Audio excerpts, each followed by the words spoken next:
What up, cappers, gamblers, punters, hustlers, low baggers? Happy Thursday, October 14th to all of you. Thank you for watching Betting with the Bag right here on Pub Sports Radio. Do Thursdays get any more exciting than this? My goodness, this is glorious. Game 5, Dodgers-Giants, Thursday night football, Sunbelt action, American action, 7 games in the NHL. Yes! It feels good to be alive. Thank you guys so much for joining us. We got a Viper MB in the house as I'm here for the money. Dennis Garcia says, I hate the NHL. Wow, Dan, baby, come on, man. It's been an interesting start. I'm 2-2-2, so 2 pushes. So I'm 2-2 plus 0.15 units, and I love every second of it, Dennis. I love every second of it. Here we go, Matty Ice Taint. Play of the day. Giants money line. Taint play of the day. Giants money line. He's also on the full game under. That will be our first breakdown on the card. Then we'll have Dutch Boy Fresh joining us to break down Thursday night football. Taint is in. I repeat, the show starts off with Taint.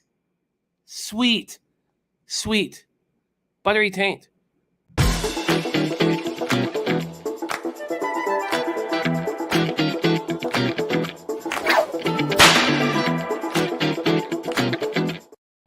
Taint. Early Taint.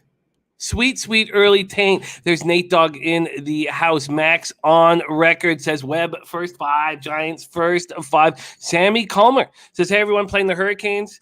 Giants, Bucks minus 6.5. Tennis card is Conte Vite. I don't know if I'm pronouncing that right. Moneyline and Badosa minus 1.5. Spenny Penny Bombs. And I would love to track this or go back. You'd have to go back a few years. And I don't know when you'd start. Probably when Ottawa is being trash, But even, I don't know. I think you'd probably have to go post Alfredson days. But the best bet in hockey is taking the Senators whenever the Leafs play them. And Spenny Penny Bomb's not fooling around. Ottawa plus 150. Florida money line and under 6.5. Parlay at plus 185. Tampa Bay minus 1.5 at plus 110.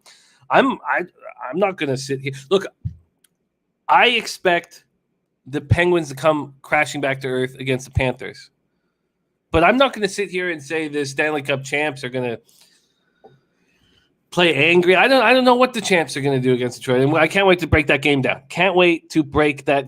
And Seattle plus 105 for Spenny Penny Bombs. There's Damon Santori ready to go. Michael Ervelina says the NHL has always been great. Turner Sports and ESPN are going to grow the sports tremendously. Can't wait. Hockey is life, says my guy Michael Ervelina. North Ender says off to a great start in the NHL, even when my Habs cost me my first L of the season. Let's keep it going, Jim. Yes. And there's Von Polo. We were thinking about you yesterday. He had his first hockey game, and what a game. OV scores 2 goals, passes Marcel Dion for 5th overall with 732 goals. And like I predicted, now I don't even know if I say like I predicted because I didn't bet it. But I was very wary of the Rangers after the whole summer to forget about what happened in the Panner and Wilson hit. That these kids, they're kids, Kako and Lafreniere. We're going to hold this anger towards these 35-year-old grown men on the Capitals. And I should have had the balls to bet the Capitals. A huge market move towards the Rangers for days, weeks. And then forget what about that. Let's just focus on Von Polo. What a game that must have been. Respect. There's more taint, a little more taint. If you're looking for more taint, we got more taint for you. Paco Healy in the house. We've missed you, Paco. Eric Jones ready to get to work. And Matty Ice says that my hat is the taint play of the day. This is a different Giants hat. I got a few of them here. Pull out the all black. Piker ready to get to work. Piker in the house. Tony Cobb's series business puzzler. Mark Schillingberg. James S. Cashman 19. The Sweaty Butcher, Baby Yoda in this joint. Slatsy says, brutal start in NHL, 3-1, need to right the ship. That starts today. Slatsy, I'm absolutely in love with the Panthers and the Blue Jackets. And then I added Le Habitant. Le Habitant. I think the Canadiens go down to Buffalo. Now, when the border opens, I'm going to drive down and watch this game. I love going to games in Buffalo. Love parking at the casino across the street for free, getting a $10 free ticket to gamble and free parking. Buffalo treats you nice. Go down to Dinosaur Barbecue. Get that peanut butter pie. Shit. I can't wait till the border opens up, man. Can't wait. Von Polo says, I love the Seattle team. Yeah, Francie's done a nice job. And why wouldn't he? He's a smart guy. And Von Polo says, going to the Capitals hockey game was an amazing experience. I've not seen a Capitals game, but I have seen the Wizards play the Raptors many years ago. One of the worst Raptors ever, Hito Turkoglu, hit a baseline jumper with no time left on the clock to give the Raps the win. And I lost my shit. And didn't get beaten up in the process, which is difficult. Michael O'Brien ready to go. Michael O'Brien coming off bad night in hockey. Don't worry, we work together. James S said I'm already 0-2. Don't worry, we're gonna get this. We're gonna build back. Ron Crawford in the house. Ron Crawford spreadsheet. Dodgers. Oh no. Taint spreadsheet.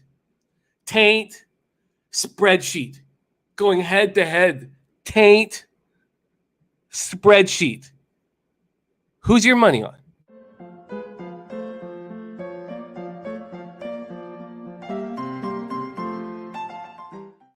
Or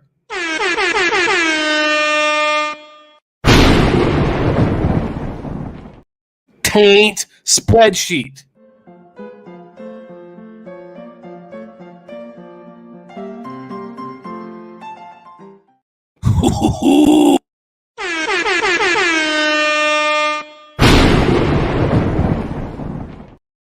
Taint spreadsheet.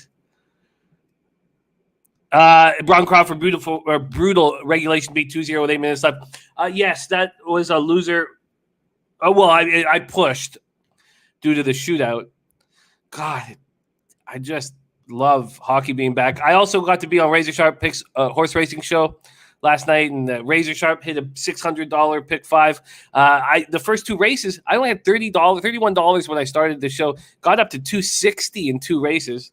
I closed out with $160, so $130 of profit. There's my guy Tony Cobbs in the house.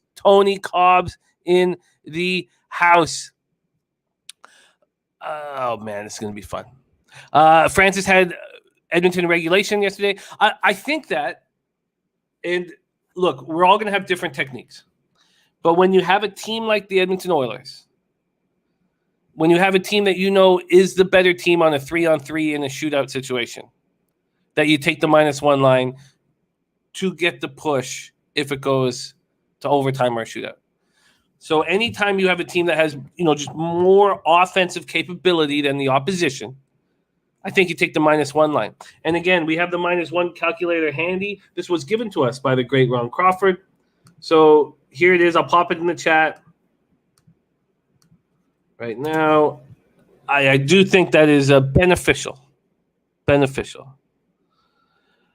North Ender said if the Canucks would have pulled off that win, I would have felt the pain for me. I would have been. Look, I don't want the Canucks to lose. I just expect them to. And I don't think Ekman Larsson is a bad defenseman. But I don't think he's worth $7 million. And maybe he plays close to that this year. Well, what happens 6 years from now? Well, I tell you what happens. He's not playing. So we're going to get a cap hit with him not playing for the Canucks. That's my guess. Isaiah Bolton says, Dallas Stars, are they back? Look, one thing we know, and we're going to break all this down. Sabino Anguano in the house. One thing we know is that it's tough for these teams to go east. When the Islanders were playing in sleepy Barclays, they went on this huge streak against Western Conference teams, and I started betting them blindly against every Western Conference team that came in. I am not on the Dallas Stars tonight, but I do believe in them. All right, let's get to work. We have a lot of fun going on today. A couple notes here. One, we did challenge producer Jose to become a better person. And we started that by teaching him about John Candy, who him and his girlfriend know of as who's that fat guy? That's John Candy to them. And he is the greatest Canadian. He's the most beloved Canadian. He should be on our $20 bill. He should be on all of our bills. It should be John Candy on all of our bills. Maybe we could give Norm Macdonald the hundo just because he was such a gambler. But he did watch Planes, Trains, and Automobiles with his girlfriend last night. So we are going to get a review of Planes, Trains, and Automobiles from Jose Bouquet. And we'll continue to try to add to his life, try to make him a more complete person. So we will get a Planes, Trains, and Automobiles. We'll close the show with the Planes, Trains, and Automobiles review from Jose Bouquet. And also our man, Sonny Vega, who's such a big part of the Low Bag family. He has a GoFundMe. He's got a fundraiser, nonprofit fundraiser going on for the most vulnerable in our community, the seniors, citizens in the care homes. And he uncovered some scary stuff about how they're being treated. And Sonny Vega just doesn't sit back idly when he sees this shit. That's what makes him special. He's a special guy, and I'm very thankful to have him as a good friend. And he's got a GoFundMe. I retweeted it. If you guys could also help and share and retweet what he's doing for the most vulnerable in our society, I would be very thankful. And this is something that, low baggers do, is not only do we want to gamble as much as possible, but we also want to make the world a better place. And Sonny's doing that with his care for what's going on and what's going on with the seniors. So if you guys could take the time to, I retweeted it. You can check out Sonny Vega's Twitter at the Sonny Vega, and he's going to be doing fundraisers for this stuff, and it's important. So if you guys could please help me with that, that would mean a ton. Ray Charles says, "Where's your hands between two pillows?" Those aren't two pillows. Thank you, Ray Charles. Thank you, Ray Charles. All right, we got B-Ball in the house. Sabino Anguano. What a guy. Thank you so much for that donation, man. Thank you for your support for what we do here at Pub Sports Radio. That means a ton. And you've given out monster soccer bets for us that have cashed, and you're a team player. And we don't talk soccer on this show, but Canada last night, 4-1. Are we on our way to qualifying for the World Cup since the first time since 1986, the Bobby Leonard-Doozy days? The Bobby Leonard-Doozy days? The Carl Valentine days? I think we just might be heading back to the World Cup. And then America gave Costa Rica a little bit of good times, and now they don't live in Costa Rica. Try to party with local hookers after that loss. Okay, let's get to work right now. We start with, and Tony Cobbs. Tony, thank you so much. Incredible. Thank you for the dono, $10 dono. Do we drop the no, we don't drop the okay, all right. Tony, thank you. Thank you. Deacon Mike says Jose will never be like John Candy. He's not remotely funny. I think Jose can bring cheer to people's lives. I really do think so. Alfonso Scott, my only place accurate, it's over 40.5 receiving yards. No, Michael O'Brien. Noli, we've moved Noli to tomorrow. Noli had some stuff going on today, so he couldn't do it. So he will be here tomorrow. All right, it is time to get to work. Francis been hammering basketball EuroLeague. Keep us in tune with your looks there. And it is time to get to work. Thank you guys all so much for joining me. Luke Murphy says, let's hit those goal props again. Luke tried to give me credit or something for his beautiful bet on Puljujärvi to score at like plus 260 or something. And that was all you, Luke. I mean, we capped it together, but you guys take the information, and a lot of you are much better gamblers than I am. You take the information and you go cash with it, and that's what you did. Okay, let's get to work right now. Sabino says, let's talk Dodgers, Giants. My heart says Dodgers. My brain says take the better pitcher than the Giants. Wow. Wow is Julio Urias goes 20-3 with a 2.96 ERA, 1.02 WHIP, 185 and 2/3, 195 Ks, and 38 walks. And the better pitcher is Logan Webb. That's wild.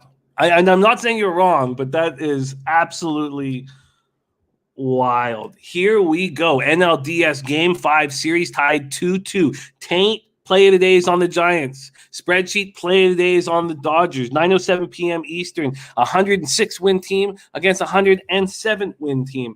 Let's start with the cash flow market moves. Let's start with that here. So let me get everything up. Sorry. So cash flow is right there. Let me pull up a couple other things. Let me make sure that we have everything ready to go.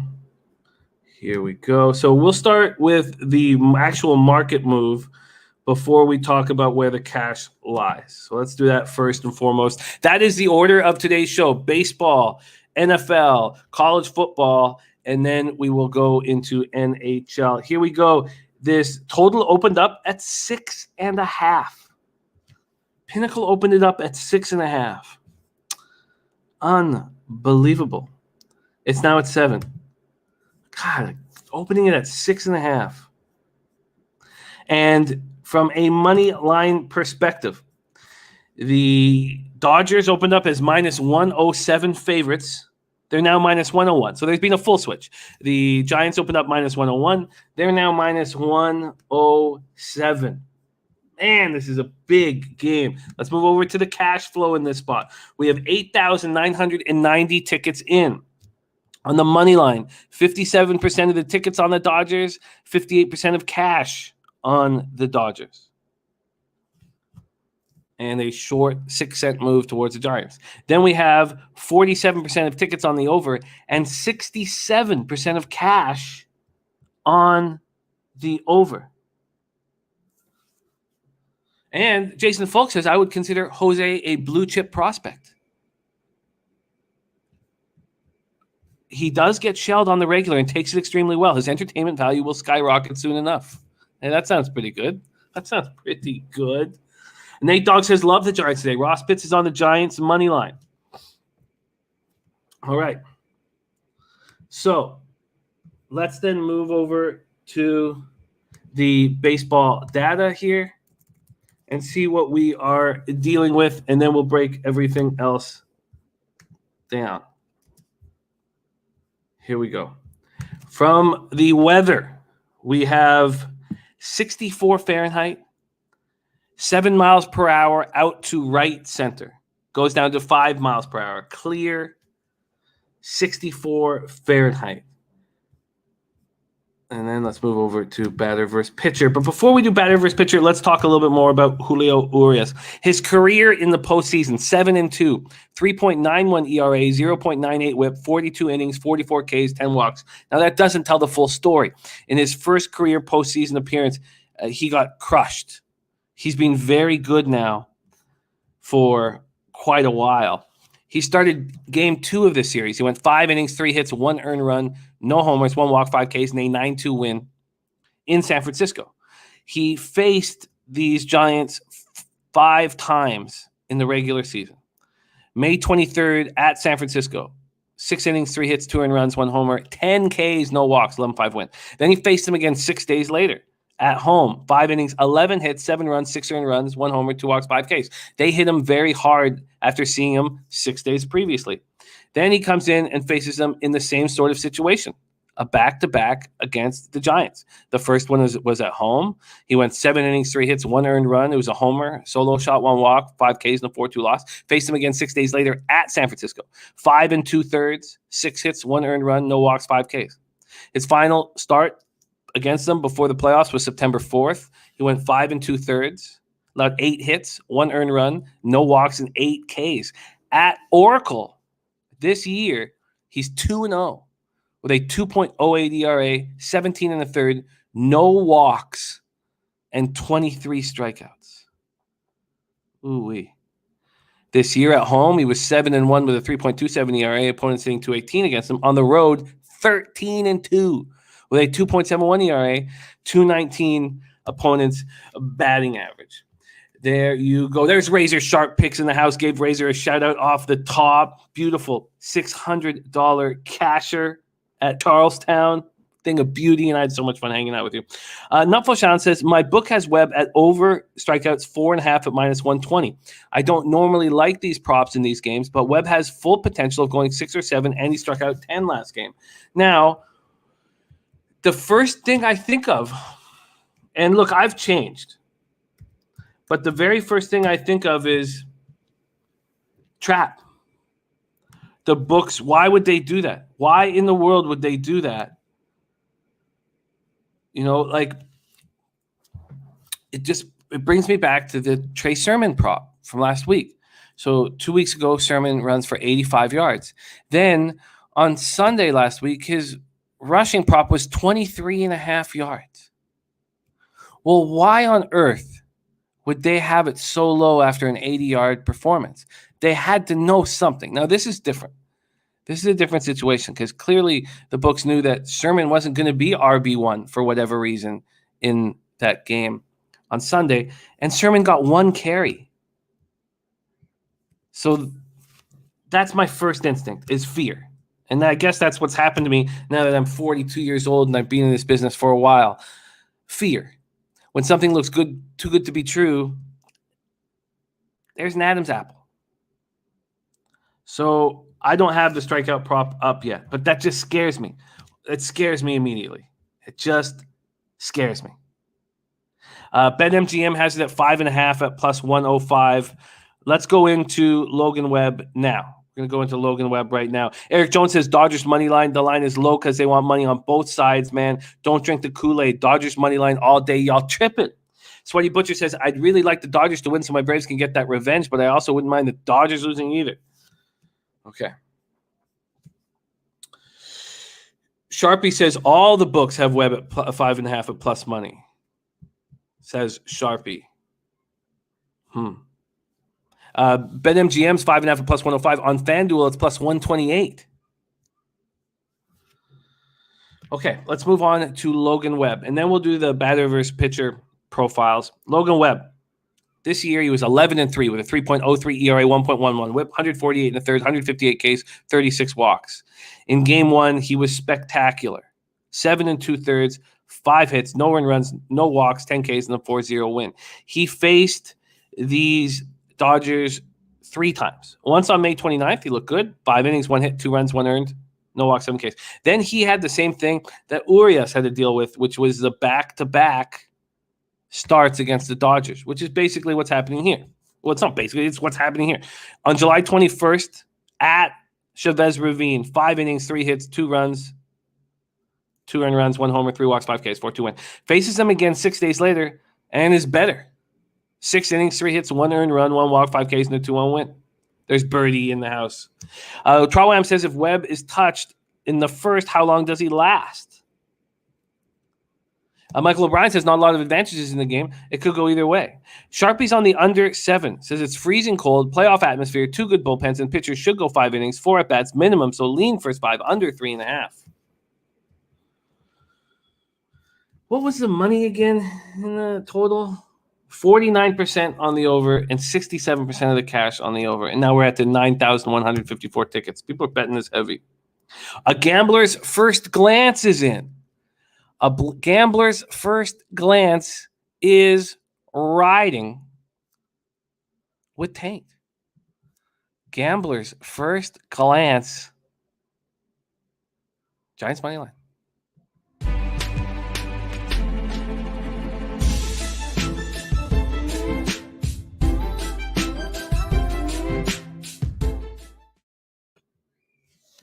All right. It looks like I don't know if he was credited with the win in all 3 of those games, but they won all 3 of those games against. I should have put that stat up, and I did not. But the Giants won all 3. So the Giants have won all 4 of his starts against the Dodgers this year. And Sharpie says, I bet the full game under 7 already. Okay, so at home this year, Logan Webb, 6-0, 1.96 ERA, 213 opponent's batting average. On the road, he had an ERA over 4 and opponent's batting average over 250. Dodgers versus righties in September and October, 240, 755 OPS. Nothing to be too concerned about. Giants versus lefties, 256, 765 OPS. Sharpie says numbers say Giants, but I can't bet it as a Dodgers fan. Not Flush Allen, what are you going to do? He says the number's low on both pitchers because of the thought process of the quick hook. Between Urias and Corey Bellinger, that's 4 Ks easy, says Not Flush Allen. Michael O'Brien says, yeah, if Webb struck out 10 the first game, why would the strikeout prop be only 4.5 in this game? It makes no sense. And Jason Falk giving a shout out to our Sharpie. Okay, so then from the bullpen perspective, the Giants had a 2.42 ERA over September and October, but their whip was a little higher, 1.31. Dodgers bullpen, 2.66 ERA, 1.12 whip. Lit Pick says, Webb, due to get touched. It's about who wants it more. Dodgers bats are active right now. Cab says, as a former baseball player, you don't bet against someone being due. If he has their number, he has it.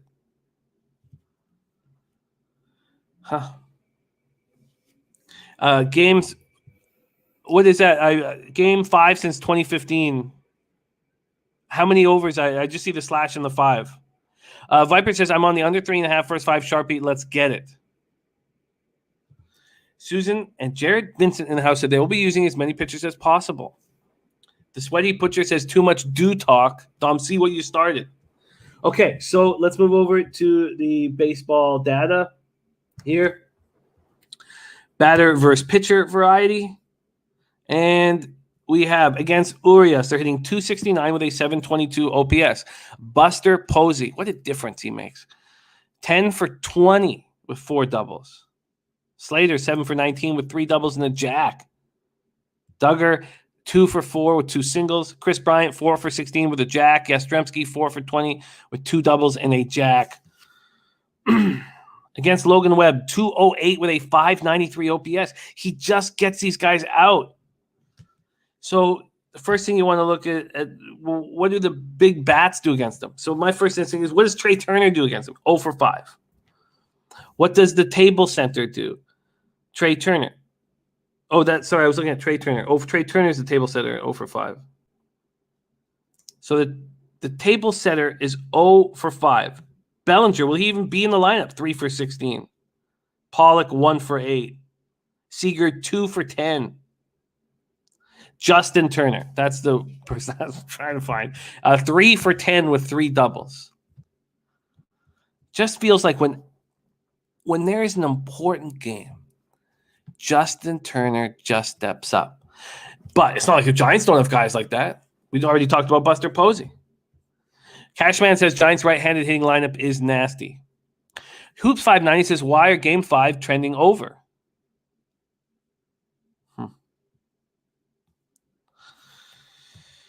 All right. And Piker says, cannot defeat the web of deceit. Deacon Mike likes the over 2.5 homers at plus 130. Man. I don't give out picks for fun. And succeeding in gambling, my whole life is based on the success of my life goes hand in hand with my success gambling. If the better I do, if my unit size goes up and my life gets better, and vice versa. And I don't see a big enough edge. And now, the full game total is a little tricky because it opened at 6.5 and gamblers bet that to the over. So that the 7, so a 4-3 final would give them the win. If it opened at 7, would there be 69% of the cash on the over? So that's because I could see the under being a legitimate bet here. Don't ask, don't tail. Thank you so much for the dono. Says Giants -0.5 at +120 first 5. You're a good man. Don't ask, don't tail. Thank you so much for your support here of us. Big Show picks in the house. Nutflush Allen says Webb's pregame routine is 3 Red Bulls, 1 in stretching, 1 in bullpen, 1 before he comes out of the dugout. Jesus.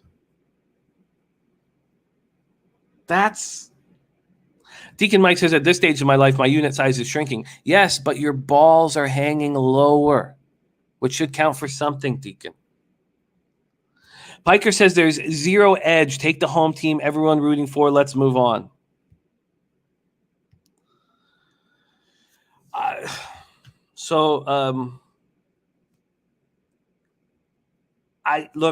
can't. I'm sorry if it's freaking boring. I guess. Look, I was staring at the first 5 under 3.5 last night, staring at it. Now I'm staring. It was -125. And I was like, do I really want to make a bet with that kind of vig? It's now -120. I think these pitchers are going to pitch very well. I do.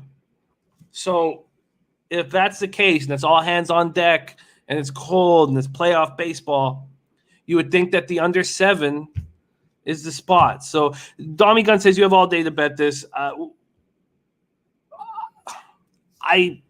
Look, you have the taint play today. You have the spreadsheet play of the day. You have the gambler's first glance. You have all these. You have Sharpie making moves. You have all these great cappers making moves, and here I am, afraid to make a bet on it. And I guess I'm embarrassed, but it's just I don't see an edge here. These are 2 great baseball teams. And Tommy Gunn says I took the Dodgers as soon as I woke up. Wow. Okay, so I guess I have some interest in the under, and I will be keeping a close eye on. So now, by the way, now we have 9,179 tickets in on the total. It's 50-50, and 67% of cash is on the over. And I expect a lot of those big bets were made at 6.5. Jason Falk says, is the market speaking to you at all? Well, I've been trying to make a rule. Now we have 9,255 tickets in. 57% of tickets, 56% cash. I mean, I'm going to be sitting here all day looking at it like it's the stock market. I've been trying to make a steadfast rule, that if the big bets are on one side, I don't go against that. So if there's more money on one side than the tickets, I don't want to go against that, because that's the big bets and the sharp action and the syndicates and the professionals. But this is a little trickier because that was done at 6.5, not at 7. I heavy in the house. I heavy. No runs first inning, -135 at Caesars. And Von Polo took the Giants last night before I went to sleep. Okay, we're going to move on. So it's going to be a hell of a baseball game that I will be watching intently while I'm watching the football game, going back and forth. I should probably set up the 2 TV situation, or 1 TV, 1 computer. All right. And look, I feel like I should apologize to you. And maybe at this point, it would be an under or no bet. All right. We move on to NFL. NFL Buccaneers, Philadelphia Eagles, and it's special guest time. Special guest time. This man needs no introduction. Not when we got a video like this.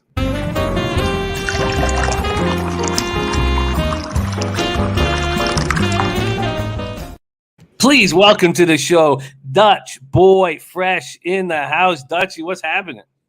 Jimmy the motherfucking bag, my man. Salute to you, everybody in the chat, everybody out there, Wi-Fi land. It's all love, man. Can't lie to you, Jimmy. I'm in grimy mode right now, feeling kind of grimy. You know what I'm saying, about to have to hit a lick. The mark is the bookie near you, man. Yeah, we're going in, man. Let's get to this motherfucking bag, bro. Let's get after it right now. Tampa Bay Buccaneers at Philadelphia Eagles. So one of the things I wanted to do early in the season was fade the Buccaneers. And for whatever reason, I just haven't been able to do it right. And it's a tricky spot. So now I think it's clear, if you want to fade the Buccaneers like some kind of asshole, then it has to be when they're on the road, and it has to be on a short week. And obviously we have a vividness bias of last year's short week in Chicago and Brady calling the timeout when he didn't have any and looking like an asshole. Obviously, he had the last laugh when he was drunkenly throwing the Super Bowl trophy around like a fucking football. This is a very interesting game that I haven't moved on yet. And I wanted or was interested in the Eagles +7 and the under. We got Ick Schnizzle in the house, Mike M, Ken Peacock. Johnny K says Devonta Smith first TD. Dommy Gun Ricci says I'm on Bucks -6.5 and tease them with the Ravens on Monday night. CT Bay says Tampa Bay Philly over 52.5. Eagles will pass and hit big plays. Bucks 34, Eagles 24. Let's set a table here for Dutchie. First off, the first half is at 26.5. This first half was initially juiced to the over. It's now juiced to the under. And I believe we're going to have enough tickets to talk about where the market is done on that. This Tampa Bay -3.5 at Pinnacle has only moved 4 cents. All the other books have moved it to 4, not Pinnacle. I take that back. This opened up on Sunday at 3.5 at Pinnacle, first half, and then at night it moved to 4. It was at 4 for 2 days, and it's come back to 3.5. Okay, so let's move over to full game here. The full game, we have Tampa opening up at 6.5. There are 6.5s left at Intertops, BetOnline, Heritage, but Bodog, UWager, Pinnacle, Bet365, Sports Interaction have all moved it to 7. This total opened up at 53. It's now at 52.5. Now let's go to the all-important where the money is. 37,790 tickets in. On the spread, 69% of the tickets, but just 52% of the cash on the Bucks. Then you have 56% of tickets and 68% of cash on the over. And then from a first half perspective, it's all Bucks. 80% of the tickets and 96% of the cash on the Bucks, which means the idea the market has is that there's going to be a backdoor cover from these Eagles. Then the first half has 44% of tickets on the under and 89% of cash on the under. So the market expecting a lower scoring first half where the Buccaneers cover. Interesting. Dutch Boy Fresh joining us today. Take it away, my guy. Yeah, man. I can't lie. Everything I heard from there sound pretty good towards me. I do like the Eagles +7, Jim. I think we got kind of a different look on these. You know, everyone thinks that the Bucks are some juggernaut. They do have an elite quarterback, obviously, and an elite offense. But that defense is very suspect, especially in the back. That front seven is decent, elite against the run. But when it comes to passing, I mean, they're not very good at all, Jim. They actually allow quarterbacks a 101.4 quarterback rating, 304 passing yards through the air a game. That's dead last in the NFL. Now you're going to be without your stud linebacker, David. Also, your starting safety in Winfield. Short week. We know that the Bucks got a little age over there. I think the short week will catch up to them. And this is a crazy stat, too, that stood out to me. I heard yesterday, Jim. Tom Brady, we know he's money, but in primetime games, the last 10 primetime games, so Sunday night game, Monday night game, and a Thursday night game, this motherfucker's 0-10 ATS against the spread. Wow. So people think, oh, bet Brady when the lights is bright. Well, you can bet him to win, but covering the spread, that's a different fucking story, bro.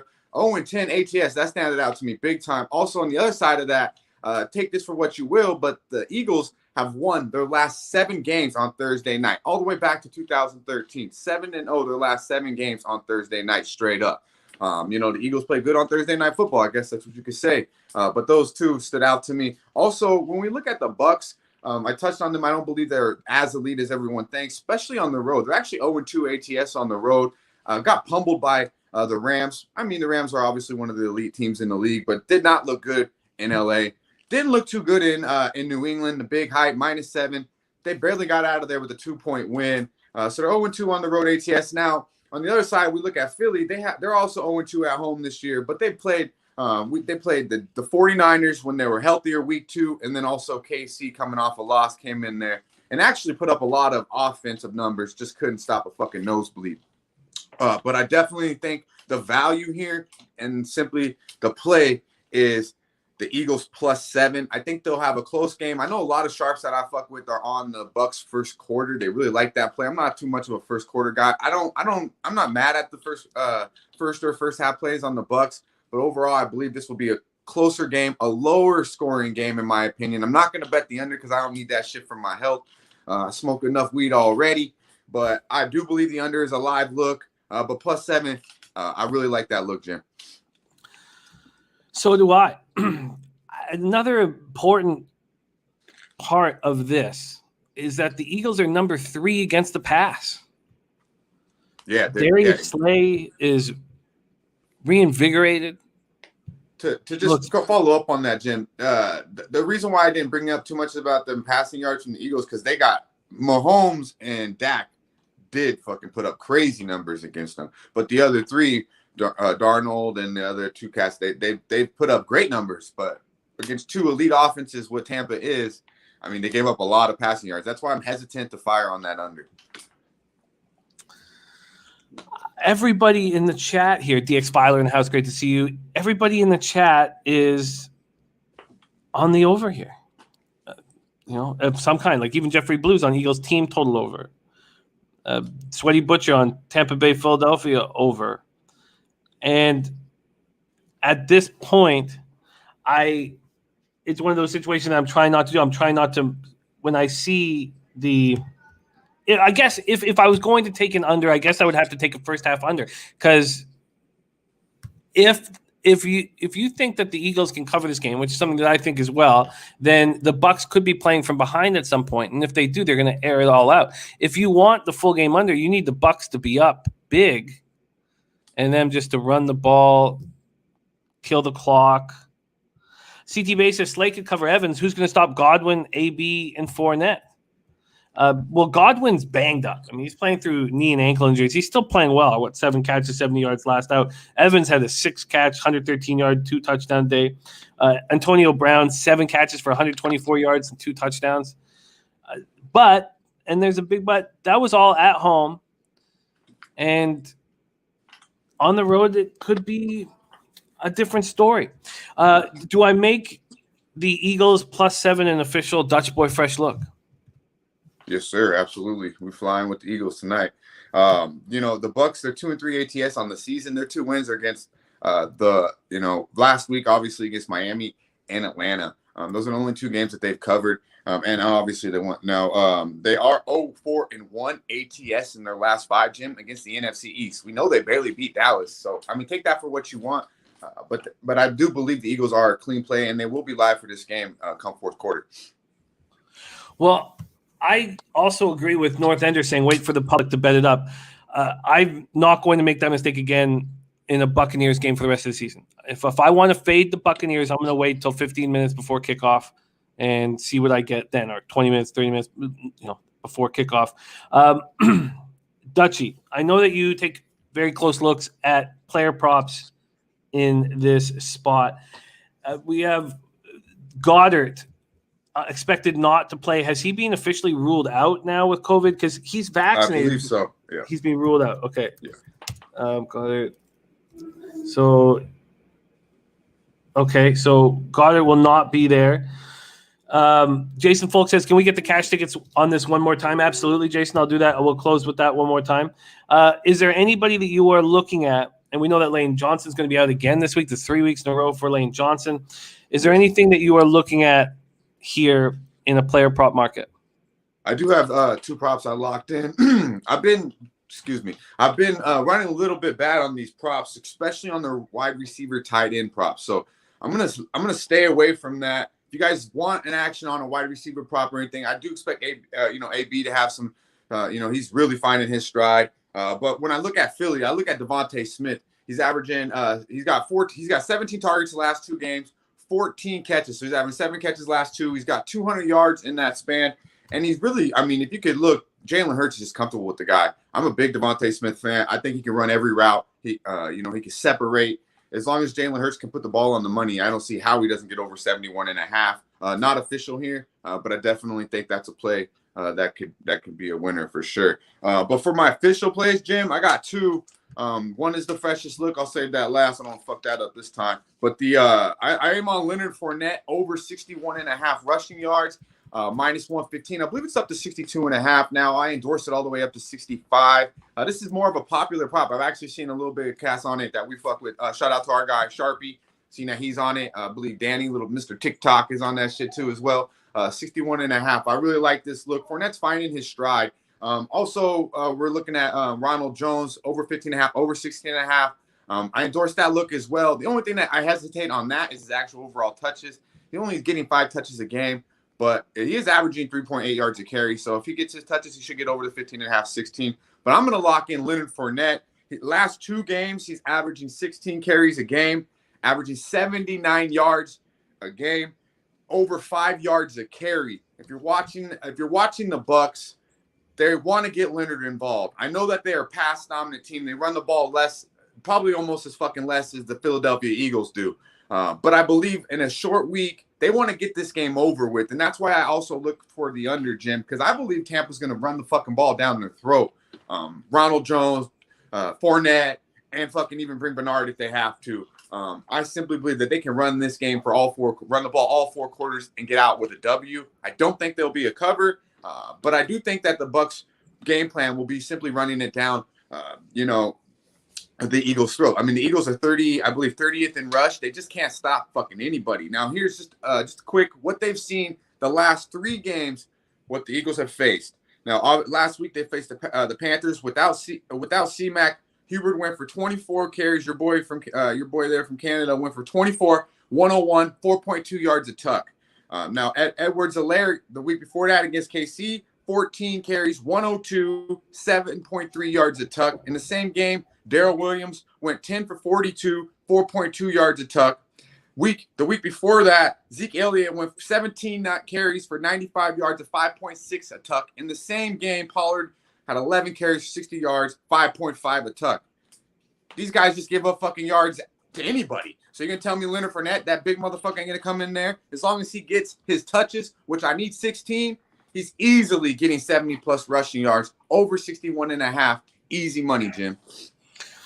I like it. Leonard Fournette over 61.5 rush yards for Dutch Boy Fresh. Now, I think that we should turn the freshest look into something else as well here, because we have Ryan Scahill in the chat who says, longtime bagger viewer, rare chatter, says, Dutch, could I get a birthday pick?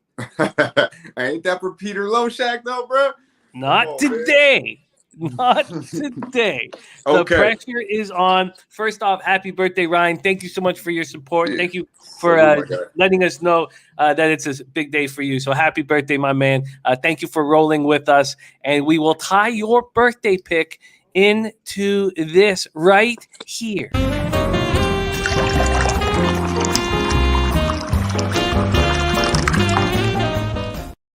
The freshest look, baby. Take it away, Dutch.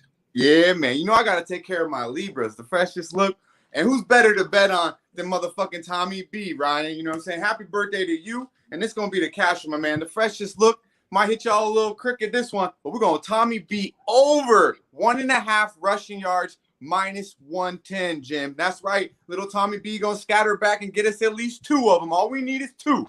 Fucking 2. For the birthday pick, shout out to the Libra, my guy. My birthday's on Tuesday, so you know Libras, we getting paid this week. Believe that, Ryan. Now, the last 4 games, he's averaging 9 yards a fucking game. Tommy B getting us 9 from the back. Went over this the last 4 games. Also, he's got 4. He's carrying the ball 4 yards a fucking run. So when he runs, we're getting 4. Love the quarterback sneak. Love the fall overs. We get 1 or 2 of those, and we already over the number. I really like this pick, Jim. I know it's a little different, but all we need is 2 fucking yards. Getting 9 a game. Tom Brady will get us paid. We'll get the birthday boy his fucking cake. Over 1.5, minus 110, Jim.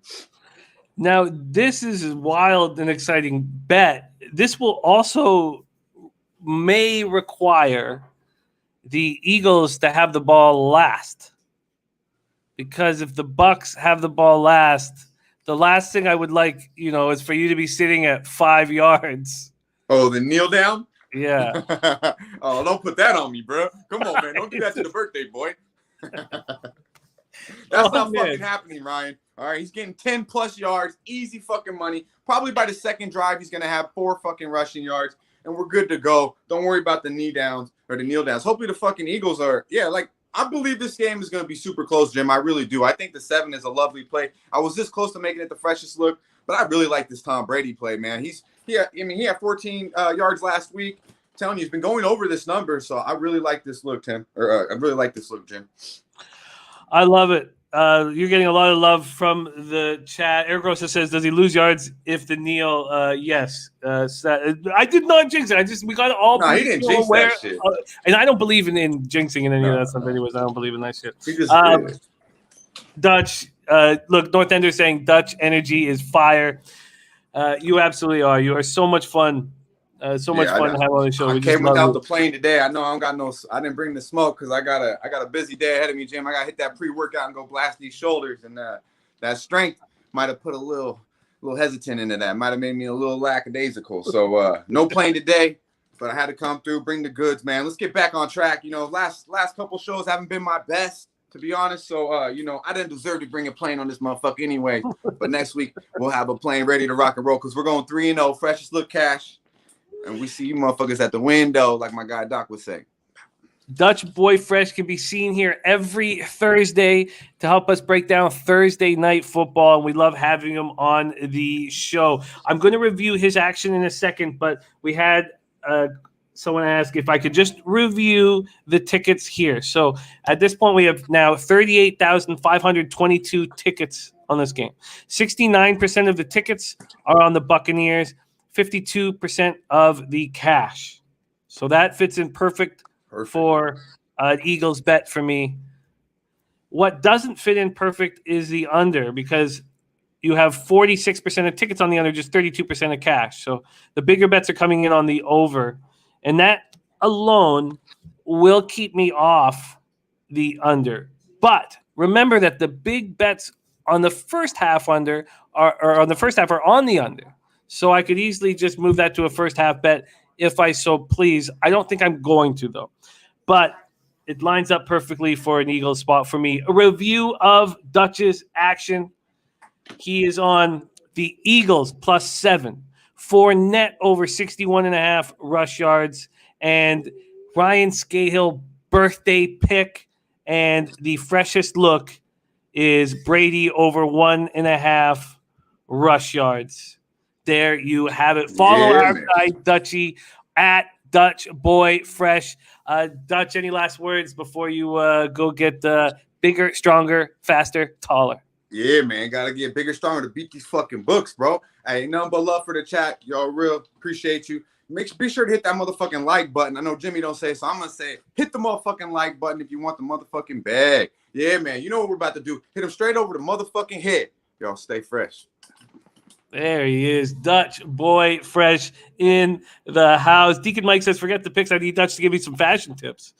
I would start with lifting up that saggy nutsack of yours, Deacon. I'd start there. If you, I don't know what exercises you can do for that, but that's where I would start. I would start tightening up those nutsack muscles. That's where I start with you. All right, there you have it, NFL in business, and I plan on moving on the Eagles at the last minute. So with about 30 minutes till kickoff. So no official pick here for me. No pick for me. All right. Let's move on to NCAAF from Omar Balls. Thank you. You're welcome, Deacon. You're welcome. Yeah. Just do a couple of kegels. Is that what they're called? Kegels? Or is that a picture? Kegels. Okay, thank you. Sorry. Okay, the kegel is a pitcher. Kegels. Yeah, just try those. I don't know what they are. Okay, let's move on. Let's move on to NCAA football. NCAA football is next. Piker says, Duchess, look is how you want to dress when you want an aggressive pat down at the airport. We have Maxwell Smart joining us. Says I'm a bench press lady of the night.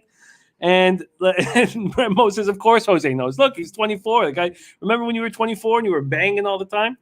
Okay, let's move on to college football. 7:30 p.m. Navy midshipmen 1-4, 1-2 in the American at the Memphis Tigers. 3-3, 0-2 in conference. We're at Liberty Bowl Memorial Stadium in Memphis, Tennessee. Let's move over to the market first and then break down this game together. Here we go. Navy, Memphis, and let's move over here. So a big market move towards Memphis. Memphis opening up -8.5. They're now -11. So a big move towards them, and I imagine that the cash flow will back that up. Just 1 second. Okay, Navy, Memphis. This total opened up at 52.5 and is now at 56. Let's move over to the cash flow in this spot. We have 6,809 tickets in, 46% of the tickets and 71% of the cash is on Memphis. Makes sense. Big market move towards them from 8.5 to 11. Then from the total, 46% of tickets on the under and 69% of cash on the under. And it's all the way up to 56. One thing we know about these, and already I'm starting to think to bet it. Now we'll break down the game script possibilities to see if it'll back that up. But the standalone college football games keep getting bet up. They keep getting bet up. Now it sometimes will hit a high at about an hour or 45, 50 minutes before the game, and then you see the sharps start betting it, and it goes down a half point or a point by kickoff, and that's something that I've noticed for the last couple of weeks. So it's not like the Buccaneers where you want to wait till 10 or 15 minutes before kickoff, because the sharps are sitting here doing the exact same thing, saying, how high is it going to go? How high is it going to go? It's high enough, smash. Okay, so let's go and break this spot down.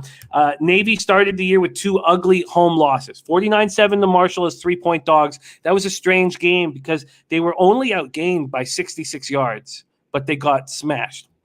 Then they lose 23-3 versus Air Force in a game where they only had 68 yards of offense. 68 yards of offense, and it was the 20-year anniversary of 9/11. It was an emotional day, and they were down and out. Then the athletic director in Navy, Chet Gladchuk, fired offensive coordinator Ivan Jasper on Saturday. The head coach, Ken Neomatatolo, immediately hires him back. Neomatalolo. He hires him back on Monday. He says he needs Jasper as part of the coaching staff and as can I rehire him, but as a quarterback's coach. So Jasper comes back, and this offense has completely changed. Sean Thompson says laying the wood on Memphis -11. Hoops 59 says bookie thinks Memphis wins 34-23. Maxwell Smart says I'm going to fade the movement on this game. This is a perfect dart throwing game. So Jasper comes back. So they score 10 points in the first 2 weeks. Then there's this weird rehiring of Ivan Jasper. Now they're averaging 26 points per game over the last 3 games. They go into Houston. They play well. They lose 28-20 as 20-point dogs. They follow that up by scoring 17 unanswered points in the fourth quarter to beat UCF 34-30 at home as 15-point dogs. And I wanted them last week, and I didn't pull the trigger, and it still angers me. That momentum was carried on. Last week, they barely lose 31-24 at home to then number 24 ranked SMU. They were opened as 14.5-point dogs. They went down to 13.5. Sophomore Ty Lavatai has taken every offensive snap the last 2 games. That's helped get some continuity with their offense. Now, the reason why, when you look at a game script for this game, the reason why it's easy to see why people are saying, oh, Memphis is going to, this is a very angry Memphis team. We're going to go into that in a second. But the reason why the market moves to them is because when you have a triple option like Navy, even though that Ty Lavatai is getting a little more comfortable, under center, can they take advantage of this horrible Memphis secondary? And this Memphis secondary is giving up 316 passing yards per game on the season, 128th in the country. And the idea is that they can't do it. They can't take advantage of this terrible secondary. And if they can't do it, well, they're going to lose.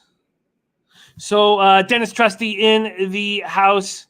Dennis Trusty here. I'm going to copy and paste that. Dennis Trusty's got a horse play for us. I will bring that up again. That's race 8 at Keeneland. Thank you for sharing that with us, Trusty. So let's get that locked in here. And Cab says, I can't find an angle on this. I'd have to agree with Ron. The only thing is Memphis has the big play potential to keep me off Navy plus 11. And I didn't see Ron Crawford spreadsheet stat. Teams better rush offense and better overall defense. Navy plus 11. Okay, let's talk about Memphis, this very angry Memphis team. So they're on a 3-game losing streak. It all started with a 31-28 loss at home to UTSA's 3-point favorites. And we have Jose going to jump on this show after we finish the Sun Belt game. We're going to get a Jose breakdown of Rice UTSA after these 2 college games before we break into the 7 NHL games. So Memphis. They start with a 31-28 loss at home to UTSA as 3-point favorites. Then it's followed by the shock 34-31 loss at Temple as 11-point favorites. Then last week they lose 35-29 at Tulsa as 3-point dogs. They lose despite putting up 614 yards of offense. 197 more than Tulsa put up.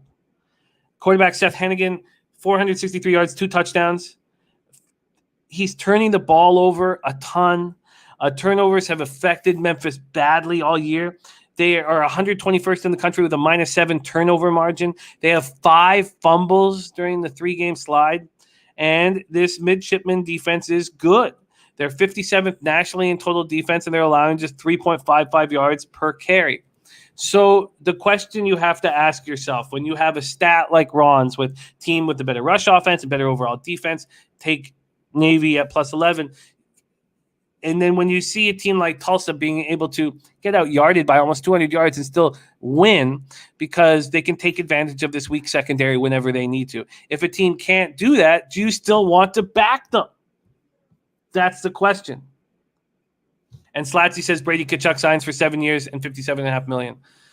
You know, he deserves that cash, and the Senators and the city of Ottawa should be rejoicing right now. Maxwell Smart says Memphis may have the emotional advantage in this game, but they can't stop an opposing team's drive. Real Deal Prime says my money is with Navy. So going back to the cash in this game, you have 46% ticket, 69% cash on Memphis. And you have to wonder if this opened up at 10 or 11, how different would the market be? Navy's playing good football right now, but it also feels like they had to prove themselves with the weird Jasper being fired and rehired, and they've done that. And they feel good about themselves. And they're playing a team in Memphis that is angry, extremely angry. How much is this first half? If we could have capped this game 2 days ago, I wonder if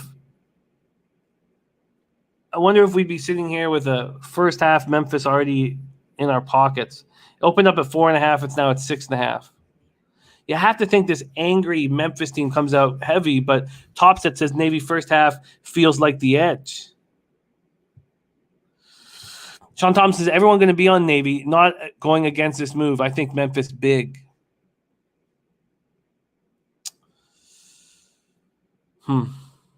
Tommy Gunn says, Navy on the road, 25-10 against spread versus teams allowing 29 points per game or more since 2000. That's a great stat, Tommy.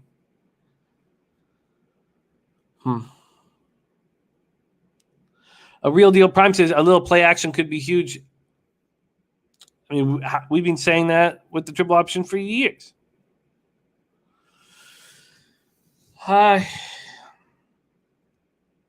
don't know here if there's an angle that I can trust. I'll be keeping an eye on it. I mean, if it goes much higher, at what point do you back Navy? Navy's playing inspired football, but they've done that 3 weeks in a row. The time to back them was for the last 3 weeks. Are they going to cover their 4th straight game? Dennis says, I guess people still haven't figured out Memphis isn't any good. They certainly have not looked good, but they got to be angry.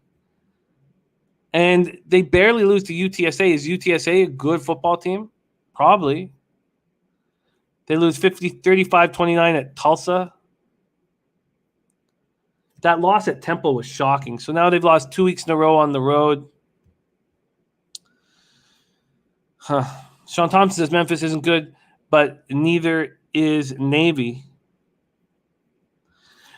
So certainly at this number for me, it would be Navy or no bet. But it just feels like if you're betting on Navy now, that you might be, as Guillermo Zertucci put it, late to the party, but early for the funeral.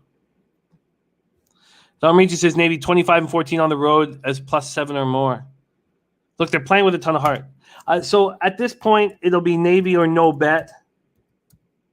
And if you think that Navy can be in control or have times where they are in control, then the game could go under. Maxwell says, I can't trust the Memphis double-digit fate. I fell for that scam against Temple. And Domi says, honestly, I'm not betting this game. Okay. So it's like, if you think here, Dennis says, who's a better team, Temple or Navy? Well, that's a very good point and a very good way of looking at it. If Temple went to Navy right now, what would you line it at? Or vice versa? I don't know if I can effectively answer that question, Navy or Temple. But if it's that close, then you have to think, again, though, the difference in the intangible here is that Memphis is a very angry football team. Coaches' jobs are on the line. They're going to be more intense in this game than they've been for anything all year.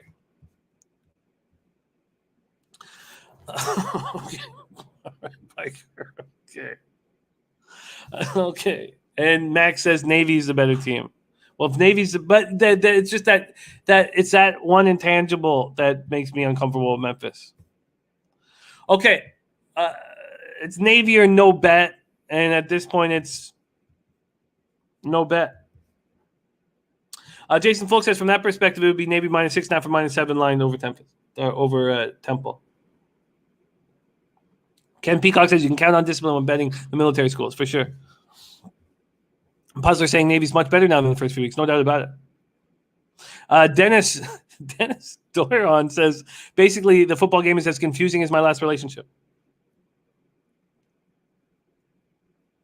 Sean Thompson, they're saying Navy's a better team than Temple, not than Memphis. Okay, so at this point, there's no move for me. Let's move on to the next game, 7:30 p.m., a game I do want to move on. Georgia Southern Eagles, 2-4, 1-2 in the Sun Belt. South Alabama Jaguars, 3-2, 0-2 in the Sun Belt. Hancock Whitney Stadium in Mobile, Alabama. Man, capping South Alabama games the last couple of years has been fun. It used to be, a chore. Now it's been fun. They're improving, every game. Every year. Georgia Southern Eagles have had a wild ride thus far with the Lumpsford firing. Let's talk about this spot here. Georgia Southern, South Alabama. So from a first half perspective, it was initially juiced to the under 24. It's now juiced to the over 24. South Alabama, 2.5-point favorites. It was -115. It's now -110. We move over to the full game here. And a couple of these Georgia Southern games have we've been betting them and I've been watching them, so I've got a lot to say about Southern. The total opening up at 49.5 was a pick'em. Now it's been a 3-cent move to the over, so very small move. And South Alabama opening up as 3.5-point favorites. That has moved to 3. Real Deal Prime says South Alabama, my cash.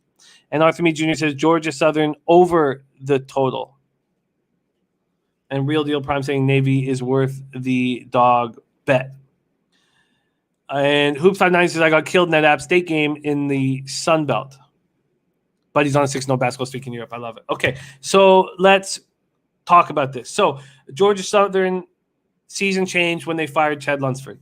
They bring in Kevin Whitley, the acclaimed high school coach in the Atlanta region, and they played much better. In their first game, they won 59-33 over Arkansas State as 2-point favorites. In that game, they ran for 503 yards while passing for just 37. So then they played Troy. I cap this Troy game, and I say Troy's not going to let them do that. Troy's defense is not going to let them run the ball for every play, not be able to pass. Troy will pack the box, and Troy will beat them. So I was on Troy first half, full game, and the under 50.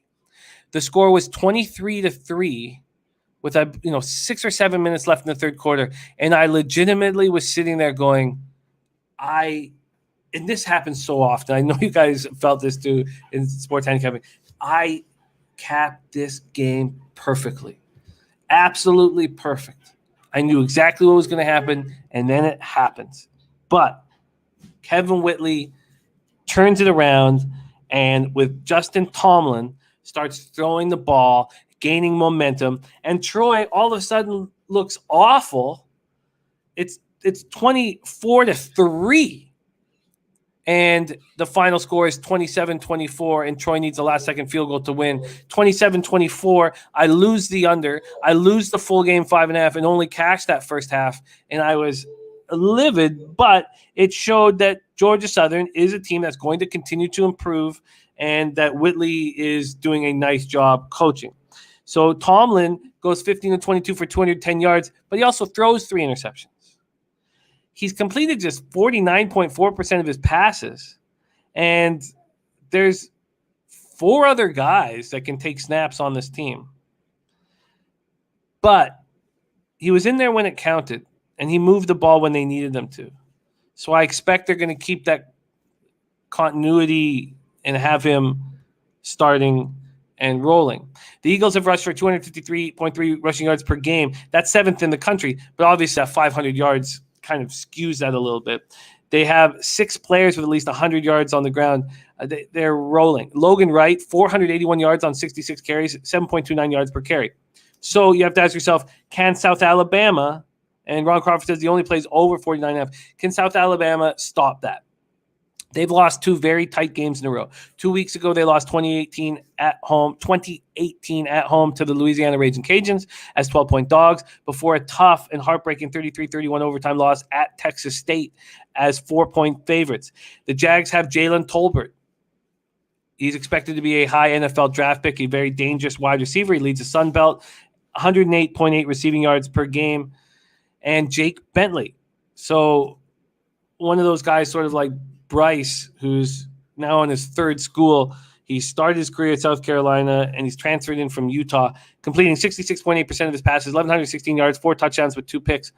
7.5 yards per pass attempt, is 3rd in the Sun Belt. Now, so Bentley can move the ball. The thing is here is that it's defense for these Jags. They allowed 20 points per game, 310.8 yards per game. They're 3rd in the Sun Belt and in the top 30 in FBS, allowing 4.86 yards per play. Makeem Moses in the house is Canny Cap. Yes, I missed that. Intro. And Makeem says, I don't come on screen until November. But yes, Maxwell Smart will be hosting college basketball shows here, and we are very excited to announce it shortly. All right. Sean Thompson said, I think this goes to OT. 4,665 tickets in. 53% of the tickets on Georgia Southern, 50% of the cash. Then we have 58% of tickets, 63% cash on the over. And Ken Peacock says, I like that, Ron. Any college game at that number is mustard. Christopher Comtine says, if Troy didn't turn the ball over, Georgia Southern doesn't even get to 20. That game was so irritating to watch. Yes, Makeem Moses. No, Max is going to have his very own college basketball show here on the channel. We're very excited about it. So Sean Thompson says, I know it's last week, but Southern Alabama is trending down in his opinion. So I think that this South Alabama Jaguars team is better than the Georgia Southern Eagles. And Troy has looked bad at times this year, and they just look bad again. They're just incapable of putting 60 minutes together. South Alabama losing 2 straight games has them angry. That first game that they lost at home to Louisiana Raging Cajuns, they played very well. And we knew that Louisiana was better than the record indicated, and they showed it against App State. Then they lose at Texas State. Now they come home. So I think that South Alabama has weapons that Georgia Southern simply doesn't have, and that South Alabama's defense should also be able to take care of things. So I want South Alabama Jaguars in this spot. They're 0-2 in conference. By far, this is the most important game of the season. And I've loved everything that Kevin Whitley has done with Georgia Southern. I love it. But I think South Alabama has to be the play. I really do. And I understand when a 3.5 comes on the board, that hook is very important to gamblers. And they wanted that hook. I get it. But at 3, I want South Alabama. And there it is. I think that we've seen enough of Georgia Southern in the 2 weeks with Whitley in charge to understand that it's not going to be all running, because that shocked, clearly that played a part in shocking Troy. And I think this is a very angry South Alabama Jaguar team that takes care of business at home. And will the Georgia Southern Eagles screw me again? We'll see. I am moving on South Alabama. First half, full game. -2.5 and -3. Jaguars, first half, full game. All right. Mr. Gokster in the house. Perfect timing, Mr. Gokster, because we're about to get into NHL. We have and the NHL season has been wild, and I love it. And look, 2-2-2. I mean, I just cut pushes, but we're 2-2 plus 0.15 units, and I've got 3 spots that I love today, and 2 spots that I absolutely adored last night, and I kept telling anybody around me to make these bets. So let's talk about this special spot. We do this on Thursdays. We bring our very own Jose Bouquet on to the show. Jose Bouquet, a UTSA graduate, goes to these games, knows this team in and out. And we're going to be talking a lot of NCAA football tomorrow, because we're going to have DJ Big Boss on the show, as well as Noli Knows. And we're not going to have time to add this game in. So please welcome to the show the star of the Say Hey Play of the day. And we're going to close the show. We got him to watch Planes, Trains, and Automobiles. We're trying to expand his life. We're going to get the Planes, Trains, and Automobiles review at the end of the show. But right now, please welcome to the show, Jose Bouquet. Jose, how are you? Jimmy, I'm all right. You saw me have a mini freak out earlier this morning. I did. Yes, you did. You saw me have a mini freak out, which was all right. Yeah. I didn't know you were here, but I appreciate that we just moved past it. But It's all good. We moved. I freaked out. We did it, and we're moved on. It's great. Yeah. Good times. Yeah. But it did add a bit to the mysteriousness of Jose Bouquet. Okay, Rice Owls 2-3, 1-0 in the conference. UTSA Roadrunners 6-0, 2-0 in conference. We're at the Alamo Dome in San Antonio, Texas. First off, will you be there? I will not. I have unfortunately family things to do this weekend. I'll actually be in Virginia Beach this weekend. So, it's homecoming. It's a homecoming week here at UTSA too. Oh, so what does that add to this? How does that add to this? Well, Jimmy, UTSA has never been here before. This is the first time the football team's ever been 6-0. I would say this is, I guess, the biggest homecoming ever. I don't know. I mean, the coach was handing out tacos, telling people to come in the game. I just think it's going to be a good atmosphere and a packed stadium. It's kind of weird when in the last couple of years there hasn't been an atmosphere there because no one goes to the games. But now, probably the worst or the hardest place to play in Conference USA. So Christopher Comatini, and there's Andrew McKinnis in the house as well. Great to see you, Andrew. And perfect timing, Andrew, because we're going to NHL right after this. Christopher Comatini says, will this be a letdown spot for UTSA? We saw what happened with UNLV. Maxwell Smart says UTSA over. Both Maxwell Smart and Jose Bouquet were on UTSA plus 3.5. The market was moving against them. They had no fear, and they were on UTSA in that Western Kentucky spot. UTSA 18.5 point favorites here. We've seen just a 3-cent move to Rice. On Pinnacle. 3-cent move. And then this total opening up at 53.5. A lot of these books have moved it to 54 or 54.5. Pinnacle has just moved the juice. There's 8-cent move towards the over. Let's see if there's any cash flow that we can use here to figure anything out. Probably not a lot of tickets in. Oh, we have 1,588 tickets in on this spot. 77% of tickets on UTSA, 90% of the cash on UTSA. Then we have 63% of the tickets on the under, 54% of cash on the under. So some big bets coming in on the over. Let's just give a quick setup for a table setup for our man Jose. After opening the season by getting blown out in 3 straight games, 38-17 at Arkansas, 44-7 at home to Houston, 58-0 at Texas, Rice has won 2 straight at home.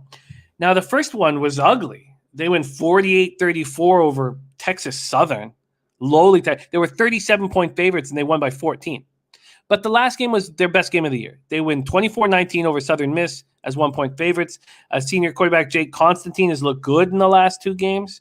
And we know UTSA is rolling. That giant 52-46 win at Western Kentucky is 3.5-point dogs. Frank Harris, 6 touchdown passes. Jesus. 28-38, 349 yards, 6 touchdown passes, 1 pick. Very interesting spot here. Mark Sports Betting says, looking to invest in sports insights, do you feel like it's worth the money? I feel like, and I don't know if you can say this type of thing, but I feel like if you go in with a few other guys and do that, share the password, it's very worth it. Okay. Jose, Rice Owls, UTSA Roadrunners, big spread at 18.5, total between 53.5, 54.5. Take it away. Yeah, I'm not betting the full game. That's anything above 14 with UTSA kind of makes me nervous. We did say with UNLV, I mean, I think that's a little different because they were coming off playing Memphis, Power 5 school, or it's not, I guess they're not Power 5, huh? There's AAC is not Power 5, but you know what I mean? Bigger conference than Conference USA. And that was a big game for conference realignment too. So and in Western Kentucky, they play them every year. They're a 1-4 team now. I think they're not. It was a difficult game, obviously, way different than I expected it to be. Because I'm glad you haven't said anything, Jimmy. But I also said bet the under in that game too. But we won't talk about that. But I definitely think that UTSA is rolling. It's been pretty weird to say the least. Like I've been saying. My favorite part about this UTSA team is that every time, like Frank Harris's performance last week, I can confidently say without a shred of doubt in my mind, that was the greatest single game performance from a UTSA quarterback in program history. That's not even close. And I think Rice is a rival, I guess we can call them. I think they win the game. My bet on this game is first half -10. I think they can handle them in the first half. They come out hot, the crowd, all that stuff, homecoming, blah, blah, blah. They come out hot, and I think they win the game. 18 points, a little much, but for sure the first half -10, maybe first quarter 6.5 too. But I think the defense suffocates them. I think the offense rolls. I also I think Max as well. He's on the cash cow that is UTSA too, along with Ian with me. But he says over as well. So I think this game goes over. UTSA wins, maybe not by the 18 points, but I think they win. Which one is the first half -10 a say, hey, play of the day official for your record? Sure, why not? First half -10 because I don't know if you've seen Jimmy, but Jose Hockey is coming back into business today. I have not seen that, and that concerns me. It's Jose's Hockey back. And guess what, Jimmy? I've decided it's a double feature today, too. Oh, God. It's a double feature of Jose Hockey. Oh, God. If you do that again, you're bounced, that little hockey image. And you haven't used up your quotas of A yet. You have 3 of them. You get 3 A's a show. Can I negotiate to 5? Because you said 5 yesterday. All right. That's Jose Bouquet. He gets 3 A's. He's on the first half -10 in this Rice Owls UTSA spot. Do you mind putting in the chat here which NHL games do you want to jump on for? Okay, so we have UTSA -10. He also endorses the over, but that's not an official pick. This is a say hey pick UTSA first half. Actually, Jose, come back on for a second. Do you think that the fact that it's homecoming week will stop UTSA from looking past Rice and being in a vulnerable spot? Yeah. I think Jeff Traylor, our coach, shout out to the Trailer Park. That's what you should call the Alamo Dome, by the way. It's the Trailer Park. But he's a good coach. He's a really, really good coach. And I think he's really good at focusing the players on this week, and nothing else mattering. So and you hear it when he talks to the press too, that they'll ask him like, oh, best start in UTSA history. How you feel? And we're focused on Rice today. We're focused on Rice this week. It's all about Rice, homecoming, Rice. And what happened in that UNLV game? UNLV is a Power 5 school. Like what we say, Jim, I think you said this before. The best time to bet against a team is right off of a big emotional win. And like we said, they came back from 21-0 down against a conference school that's better than them. They're probably going to get a better conference thing from that. That was a really important game. Again, Western Kentucky, they play every year. It was a high-scoring game, yes. But I think, they can get past that.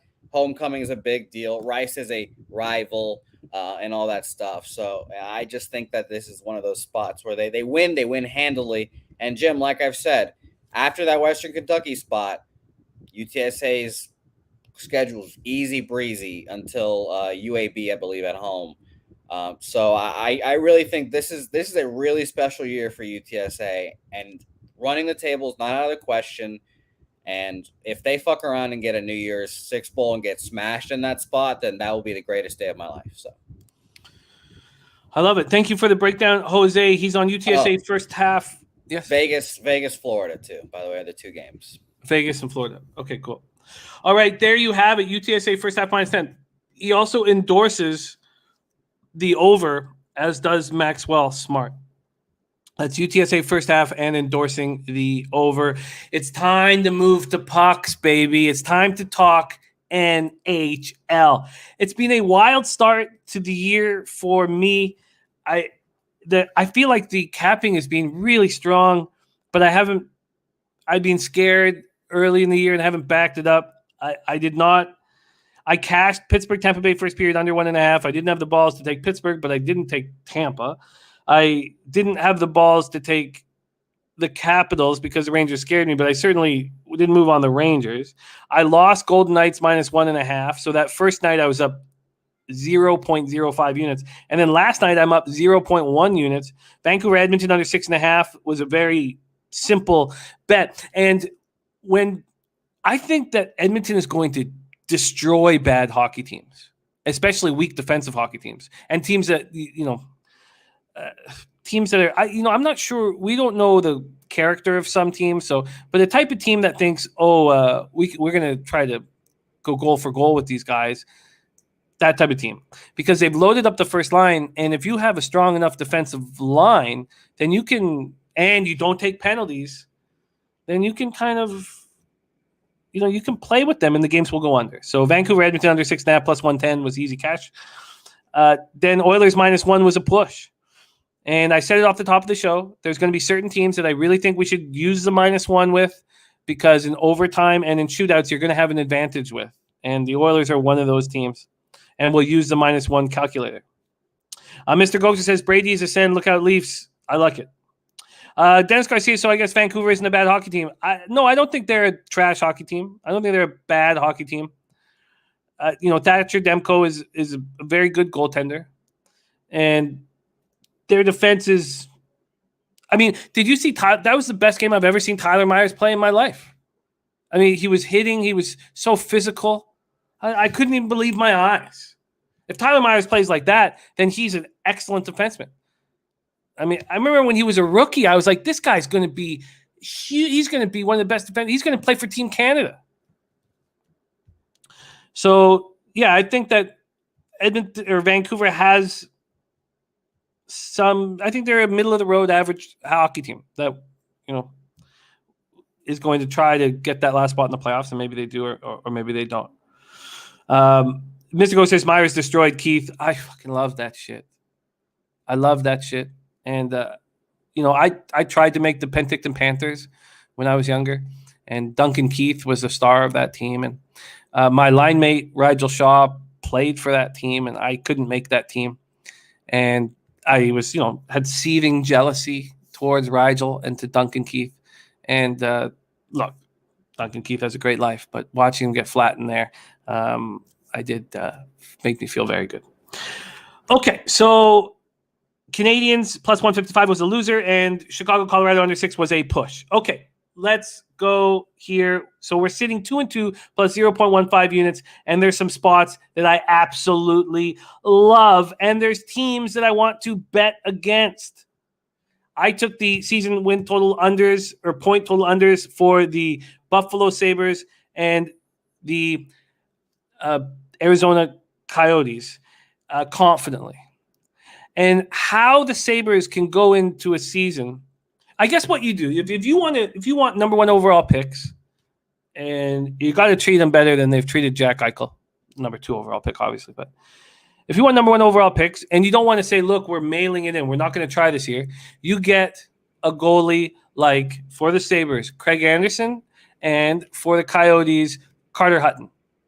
Because then you're saying, look, we're going to lose, and it's going to be hilarious, and we're going to get number 1 overall pick, and we're going to start over. Montreal Canadiens at Buffalo Sabres. When we take a look at this Buffalo roster, it's absolutely terrible. Look, I like Casey Middlestad.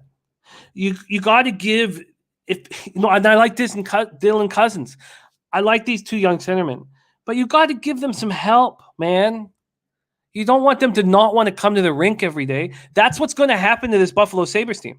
They're not going to want to come to the rink. And that's happened to this team. Rasmus Dahlin, number 1 overall pick.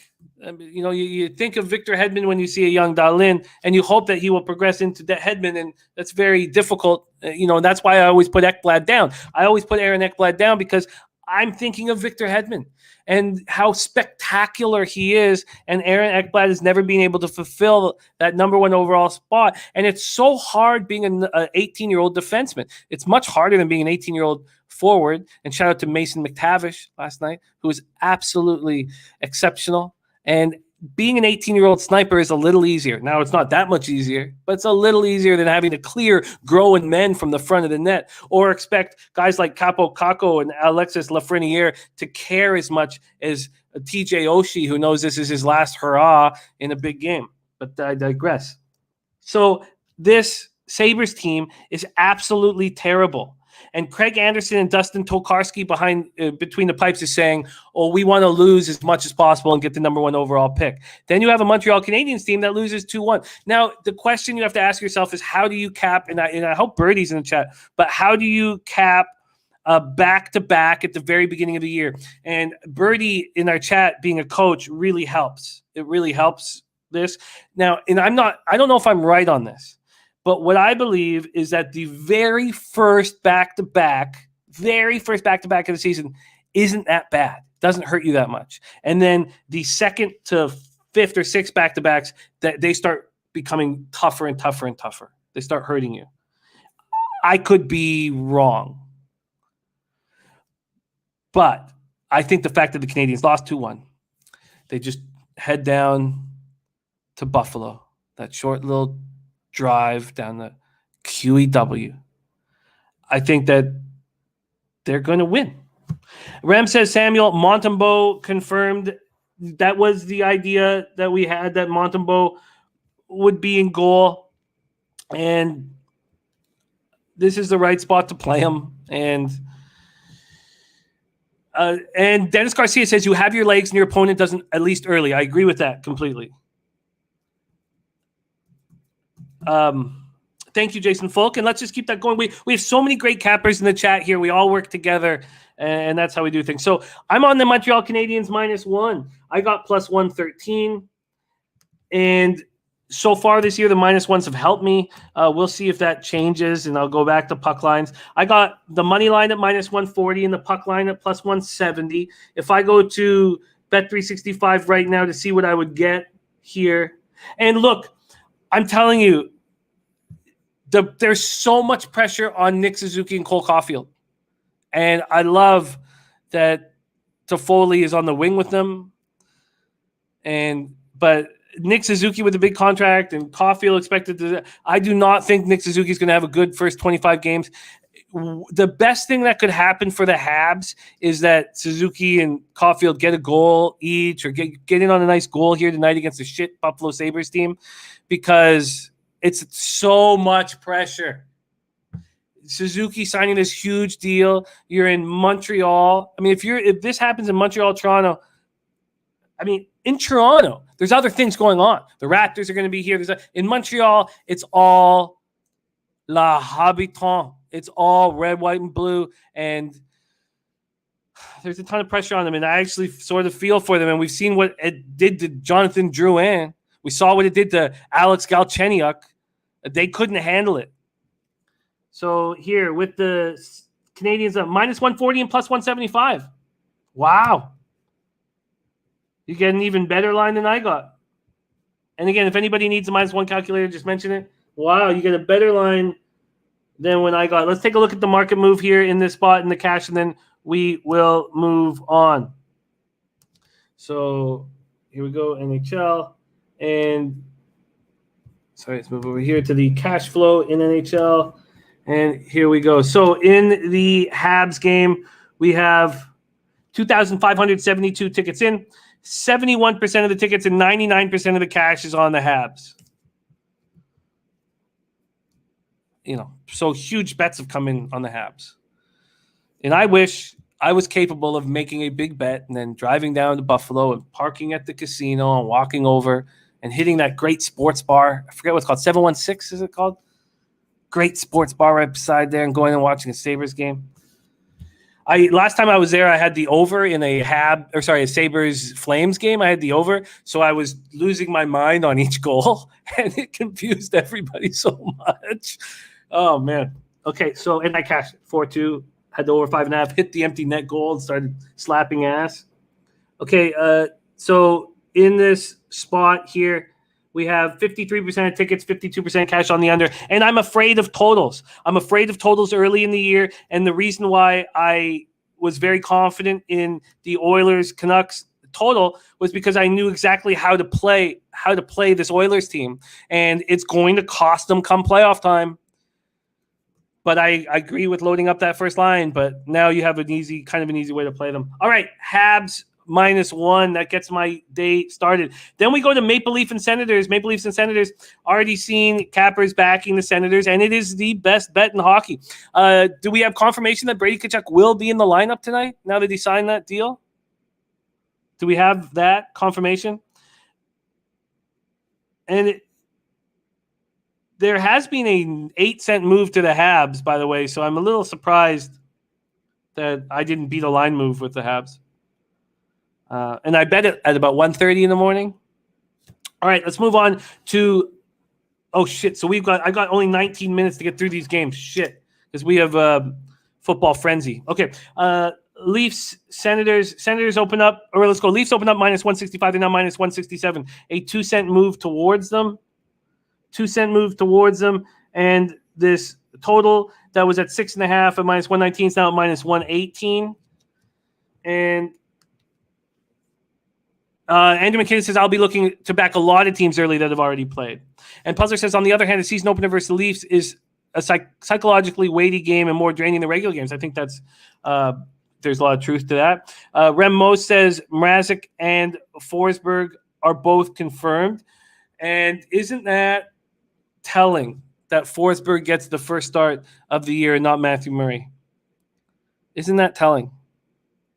That's very, very telling. Dennis Garcia says, nothing good ever happened when I said my best bets include Buffalo and Ottawa. Oh, boy, here we go. Mr. Ghost says, hit the over 6.5 at plus money. I don't know. I mean, did you watch the Leafs play the Habs? I mean, they did not look like a high-scoring, dynamic offense without Austin out there.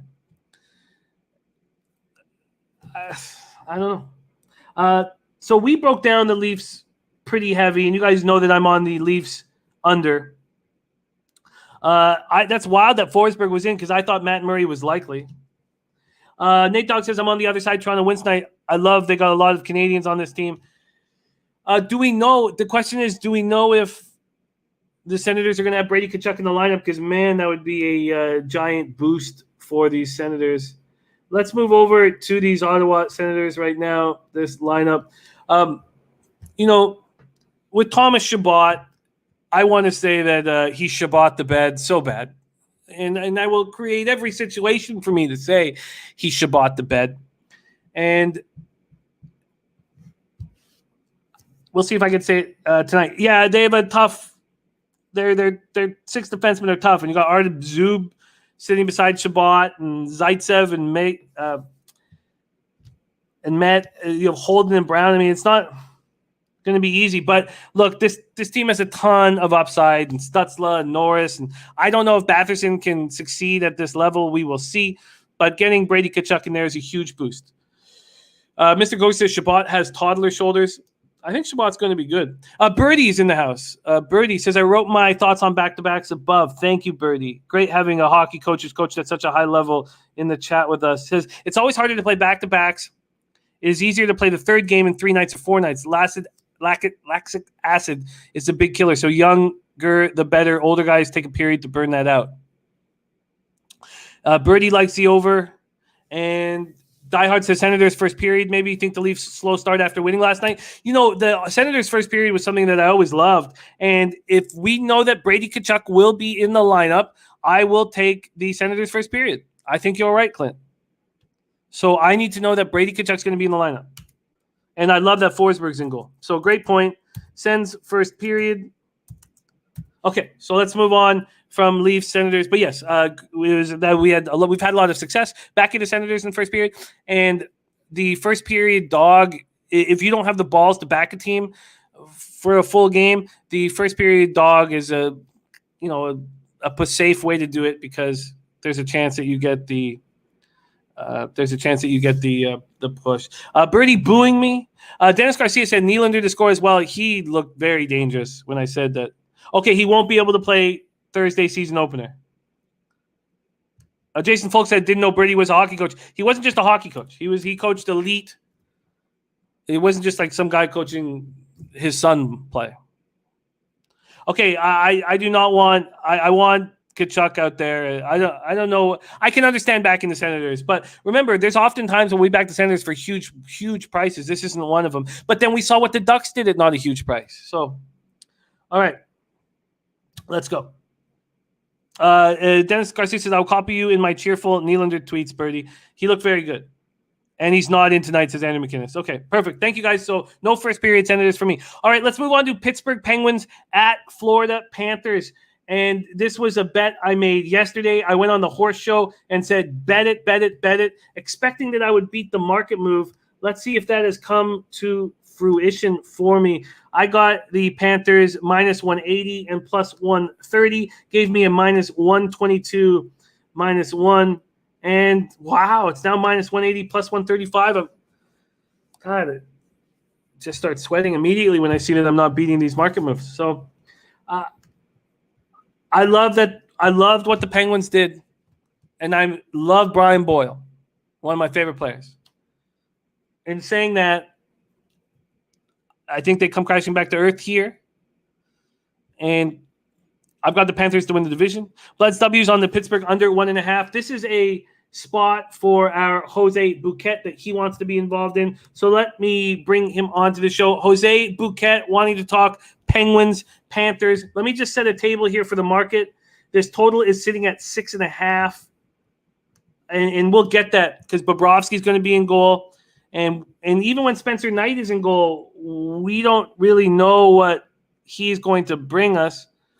And then with the Pens goalies, it was a nice start to the season, but do you trust Jari? Do you trust these guys? I mean, I don't. Let's go to the money line here for this spot. Florida open. I got them at -180 at Bet365. Let's see if it pops up here. While we're waiting for that to pop up, let me give you the market here. We have 3,656 tickets in. 40% of the tickets, 75%. Oh, that's spread. Shit, sorry. 73% of the tickets and 96% of the cash on Florida. I like that. And then 49% of the tickets on the under. They haven't given us the cash flow yet. Let's see if I can reset this. Jose Bouquet, what are your thoughts here on this big game in Sunrise? I'll keep it short and sweet. The Penguins cost me money night 1. I'm going against them night 2. Panthers puck line -1.5. I'm right there with you, Jim. Panthers puck line. Oh, you're going on the puck line. -1.5 for Jose. As they say, hey, play of the day. Panthers. Do you like that terminology, though? You like that terminology? I said puck line. Yes, I expect that. That's at the bare minimum. You won't be welcome on the show if you can't just deliver at that low level. Panthers -1.5. What's the number that you got? I also got +135. You said plus earlier. 135. Here we go. I didn't get, for some reason. See, doesn't it make you feel better that we're together, Jim? Your palms are not nearly as sweaty, I'm sure. If, I'm tracking you. Everything you do here is tracked, and you have to be accountable for it. And if you can succeed, I will be very happy for you. And if you fail miserably, you won't have an opportunity to be here with us. So it's hold on. We have not decided our punishment for the Canadian. Oh, the you Canadian will not. Punishment. You will lose your opportunity. That's fucking clear as a bell, buddy. You will not have the opportunity to come on the show if you are a losing capper. But I believe in you. And if you lose in NHL, you will not be able to say A and use your Canadian accent or have anything to do with us when we talk hockey. Well, I'm still waiting for our Canadian punishment, and I talked to our mutual friend Turnsey yesterday, and he recommended that I just take slap shots. I should be a goalie and take some slap shots, apparently. And I don't know how you feel about that. That's an interesting idea that we could put together because we are planning a trip down to San Antonio. And we have many ice rinks, I'm sure. Panthers opened up at -160. They're now -177 at Pinnacle, 17-cent move. Okay, let's just go quickly here, and I know we only have 10 minutes, but let's just quickly talk about this Florida Panthers hockey team here. And, we know that Barkov is reliable, accountable, spectacularly talented, soft hands. He does everything. And Verhaeghe is a speedster. He's come over from the Lightning organization where, you learn how to win. Then you have Sammy Reinhart, who's putting up 20-goal season after 20-goal season with this shit Sabres team. I cannot believe that they didn't see a future that involved Sammy Reinhart. He's now on Barkov's line. Then you have Huberdeau, who's been very good, and then you have Hornqvist too on the third line. Like Hornqvist can do so many different things for you. I love him. And you have Anthony Duclair, who's another guy who can be on the first line. He can also be on the fourth line. He can be on their power play. He can play tough. But Sam Bennett, it all comes down to Sam Bennett. And you need Aaron Ekblad healthy. Rocco Gudas can hit very hard, but he's not a Corsi darling. He's a little slow. And I don't have time for that. Johnny Cases Guentzel should be in. Okay, so Panthers -1.5 for Jose. I'm on the Panthers -1 line. We move on to the Dallas Stars, New York Rangers. Now, do you expect a Ranger bounce back? You probably should. But again, nobody's going to give anything to these guys. So it doesn't matter how highly thought of Lafreniere and Capo Caco are. It doesn't matter how highly thought of that goaltending tandem is. No one's going to give them shit. So Georgiev's got to step up tonight. Chesty didn't last night. And Panarin is a special hockey player, and they've got to step up. They've got to step up. Is what they've got to do. And, I think this Dallas Stars hockey team is very good. I think they have everything on this hockey team. Every little thing that you would need to win a Stanley Cup except for goaltending. And will that change? I hope so. There's Sammy B in the house. What up? Cuban Connect joining us as well. So and the lines have changed, by the way. So this is not exactly what we expected. So Ben, Sagan, and Radulov are on the first line. And look, I get it. You have to say, look, you guys are the leaders and you have to step up. Regardless that Ruby Hintz is our best player and they've moved Jacob Peterson to that line, sadly, because Jason Robertson isn't going to be ready. It looks like he's not going to be ready. So Gurionov, Faxa, Raffle, I mean, that's a hell of a third line. And then you have Ryan Suter, who now has a ton to prove, and Klingberg and Heiskanen and Lindell. I just think this is such a good hockey team.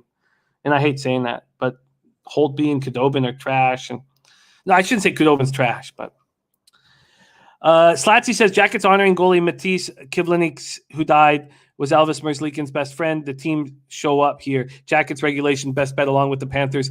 I am on that as well. I can't wait to do that. Brady says Stars money line for me. New York Rangers bounce back is being widely thrown out there. That was a physical game last night. And the Stars will have 4 lines also and hit them. Take advantage of this narrative. Stars money line. I love that.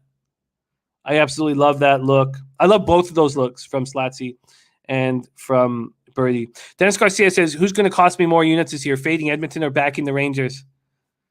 Oh, Dennis, why did you set yourself up? Ron says Georgiev was in last night.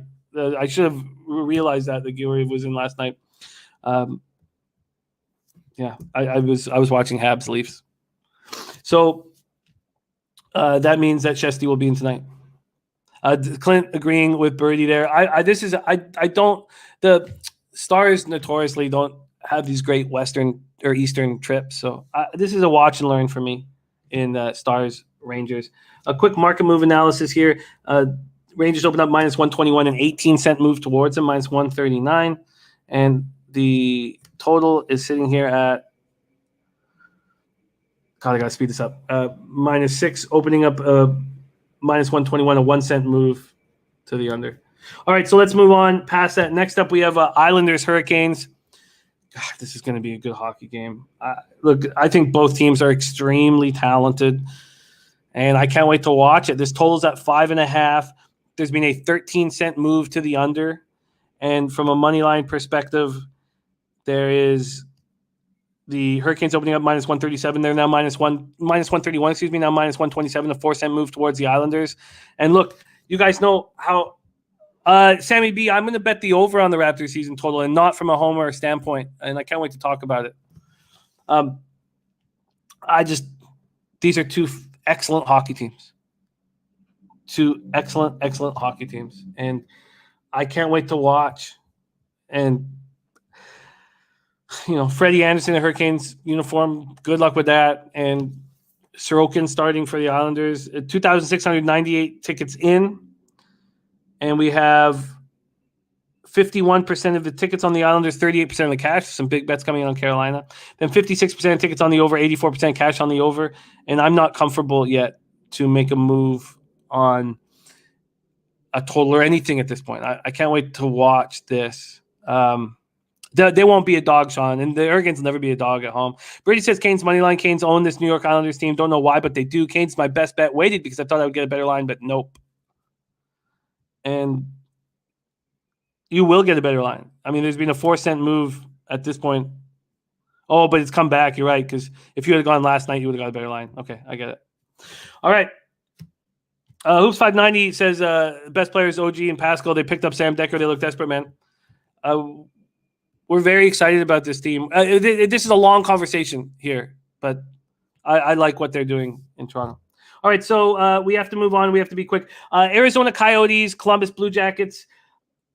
The angle that Slatsy gave us is an excellent one. And it honoring Kivlenieks, who saved Merzlikin's life, supposedly, and I don't know the ins and outs of the story. But, I mean, I know the story. I just don't know exactly what happened, obviously, with the firework, and it's heartbreaking.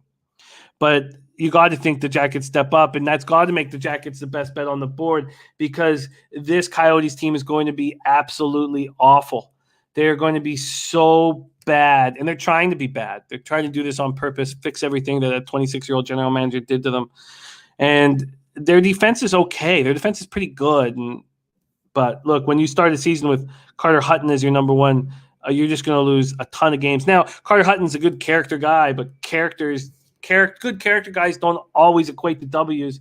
And it's just a very ugly lineup. Schmaltz, Keller, and Krause will be an okay first line. Louis Eriksson is a top 6 forward after not being able to crack a lineup for 2 years. I mean, it's just ridiculous. They're just awful. You have Ryan Zingle and Louis Eriksson as top 6 forwards, and they can't crack a lineup. So that's just terrible. And then here, this Columbus Blue Jacket team will be interesting to watch. I hate that they don't have Seth Jones at the point anymore. Birdie talked about how good Line A looked in the preseason.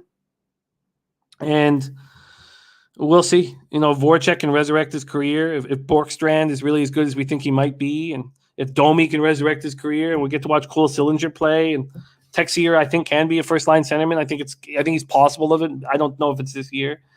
And to have Jake Bean replacing Seth Jones is a tough ask, man. But they should have good goaltending in Merzlikins and Korpisalo, and you have to think if Merzlikins is in net tonight, then he'll step up.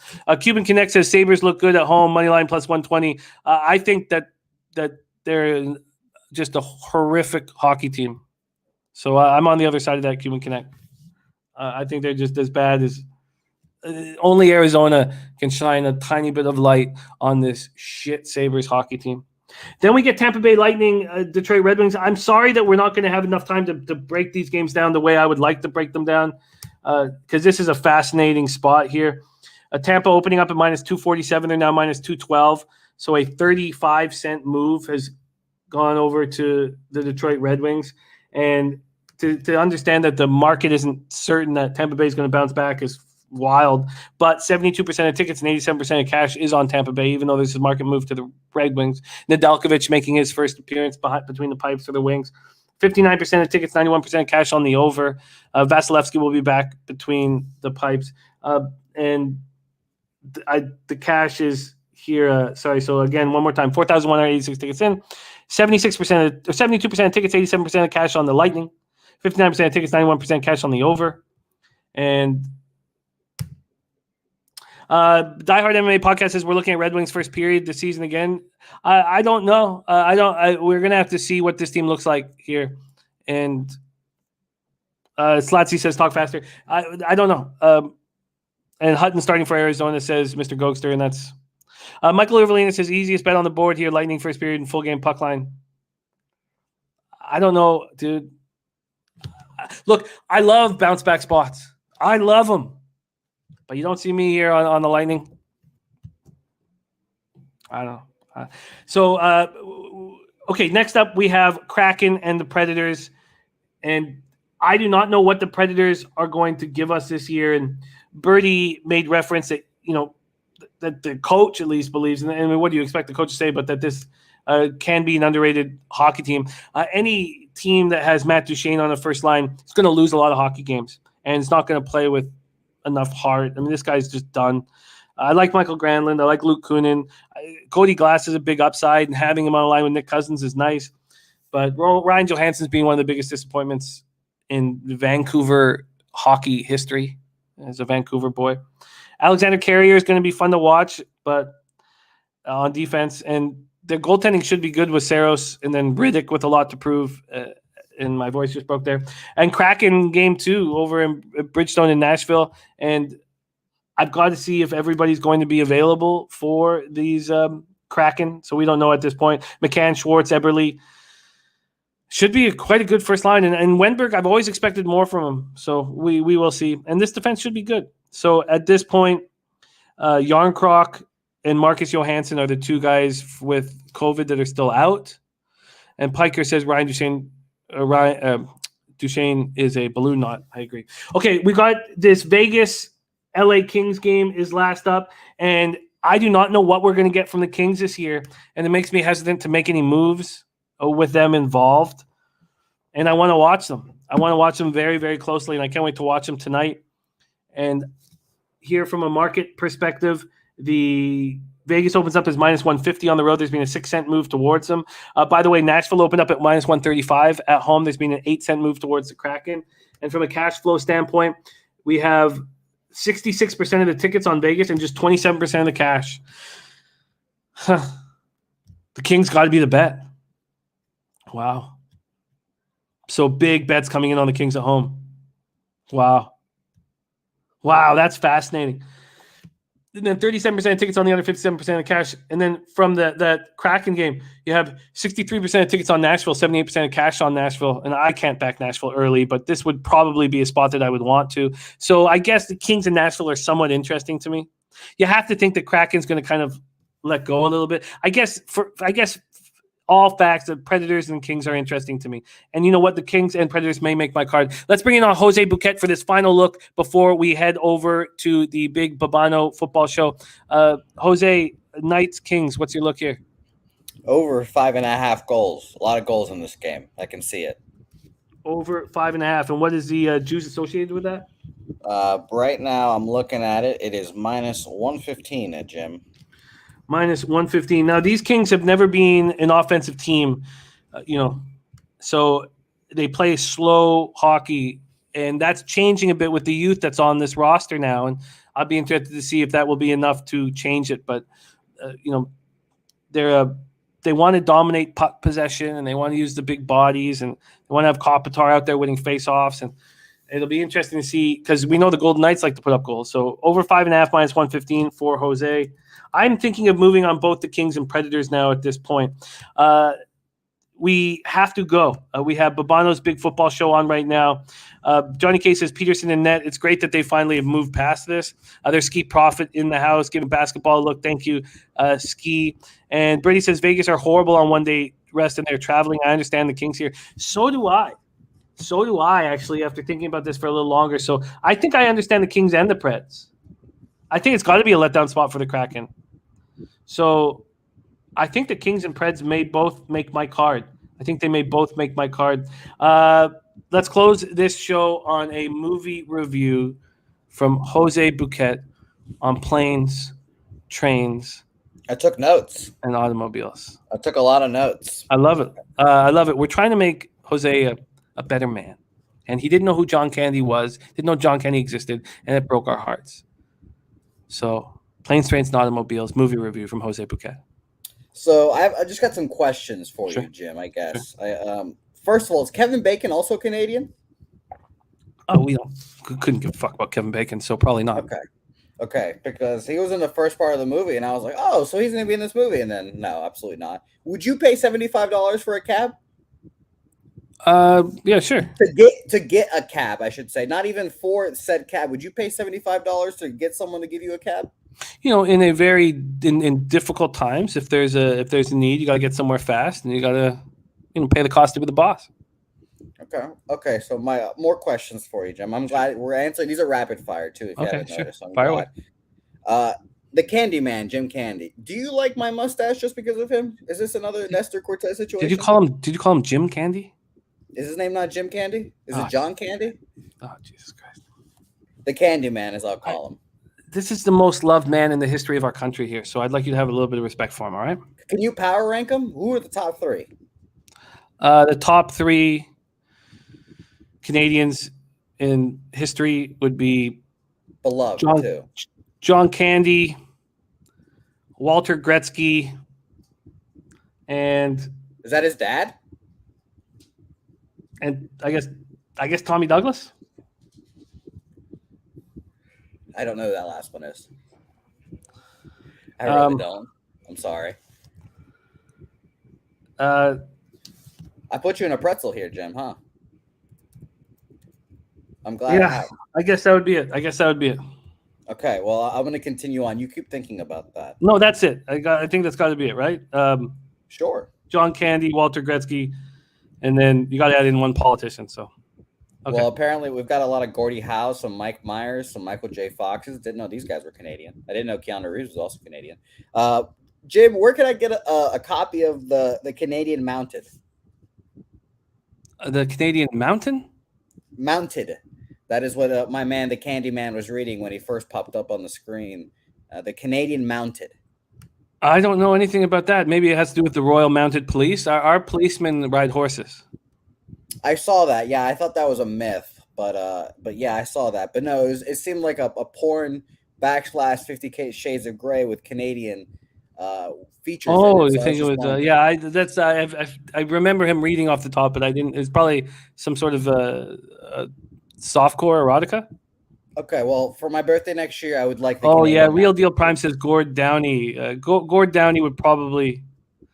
I guess it would be if he'd have to take Tommy Douglas's spot, so it'd have to be. Yeah, I guess it'd be Gord. I guess if you talk best Canadians of all time, you'd have to say John Candy, Walter Gretzky, Gord Downey, probably. Okay. Okay. How this is more just a general question, I guess, because I don't know if you know this. You're older than me. How annoying was not having cell phones, and how annoying was just like pay phones? It was great.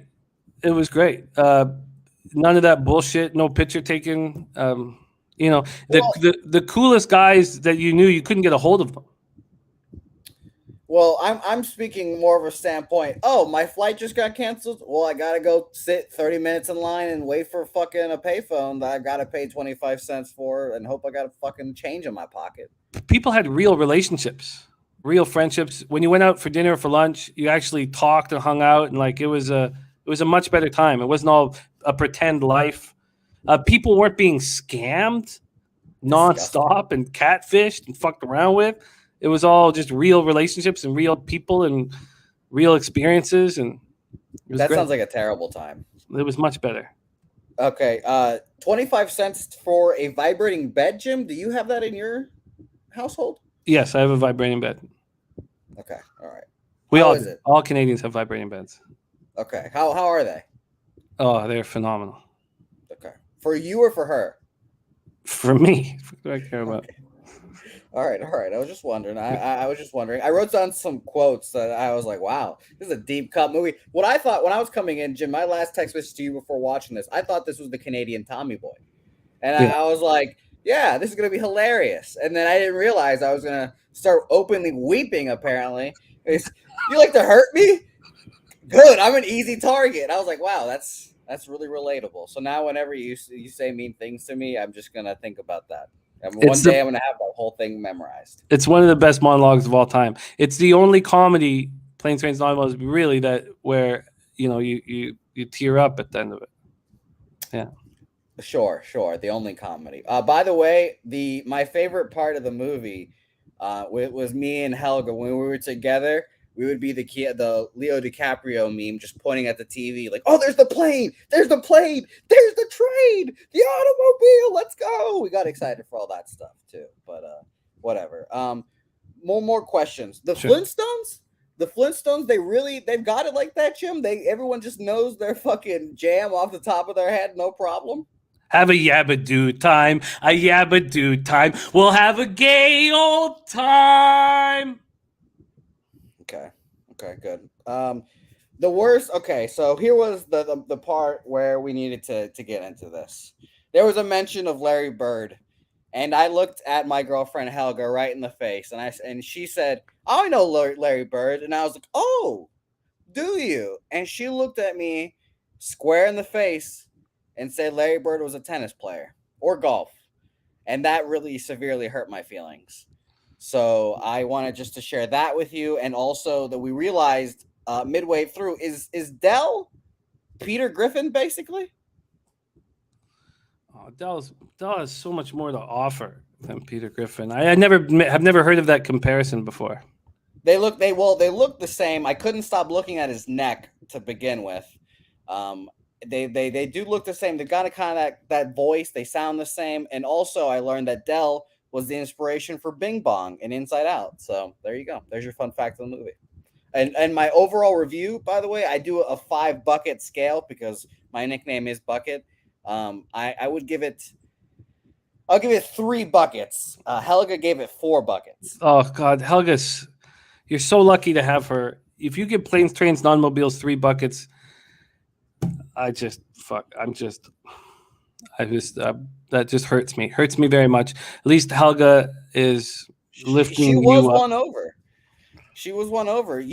I sent you the video of her initial reaction when I told her, because we were talking about what we were gonna watch today, and then it hit me. I was like, oh shit, we have to watch this movie. And she was not happy. She's like, who the fuck is this? What the fuck? This fat ass? Who the hell? He looks annoying. And Dell won her over, just like he does everyone else. Yeah, he sure does. He sure does.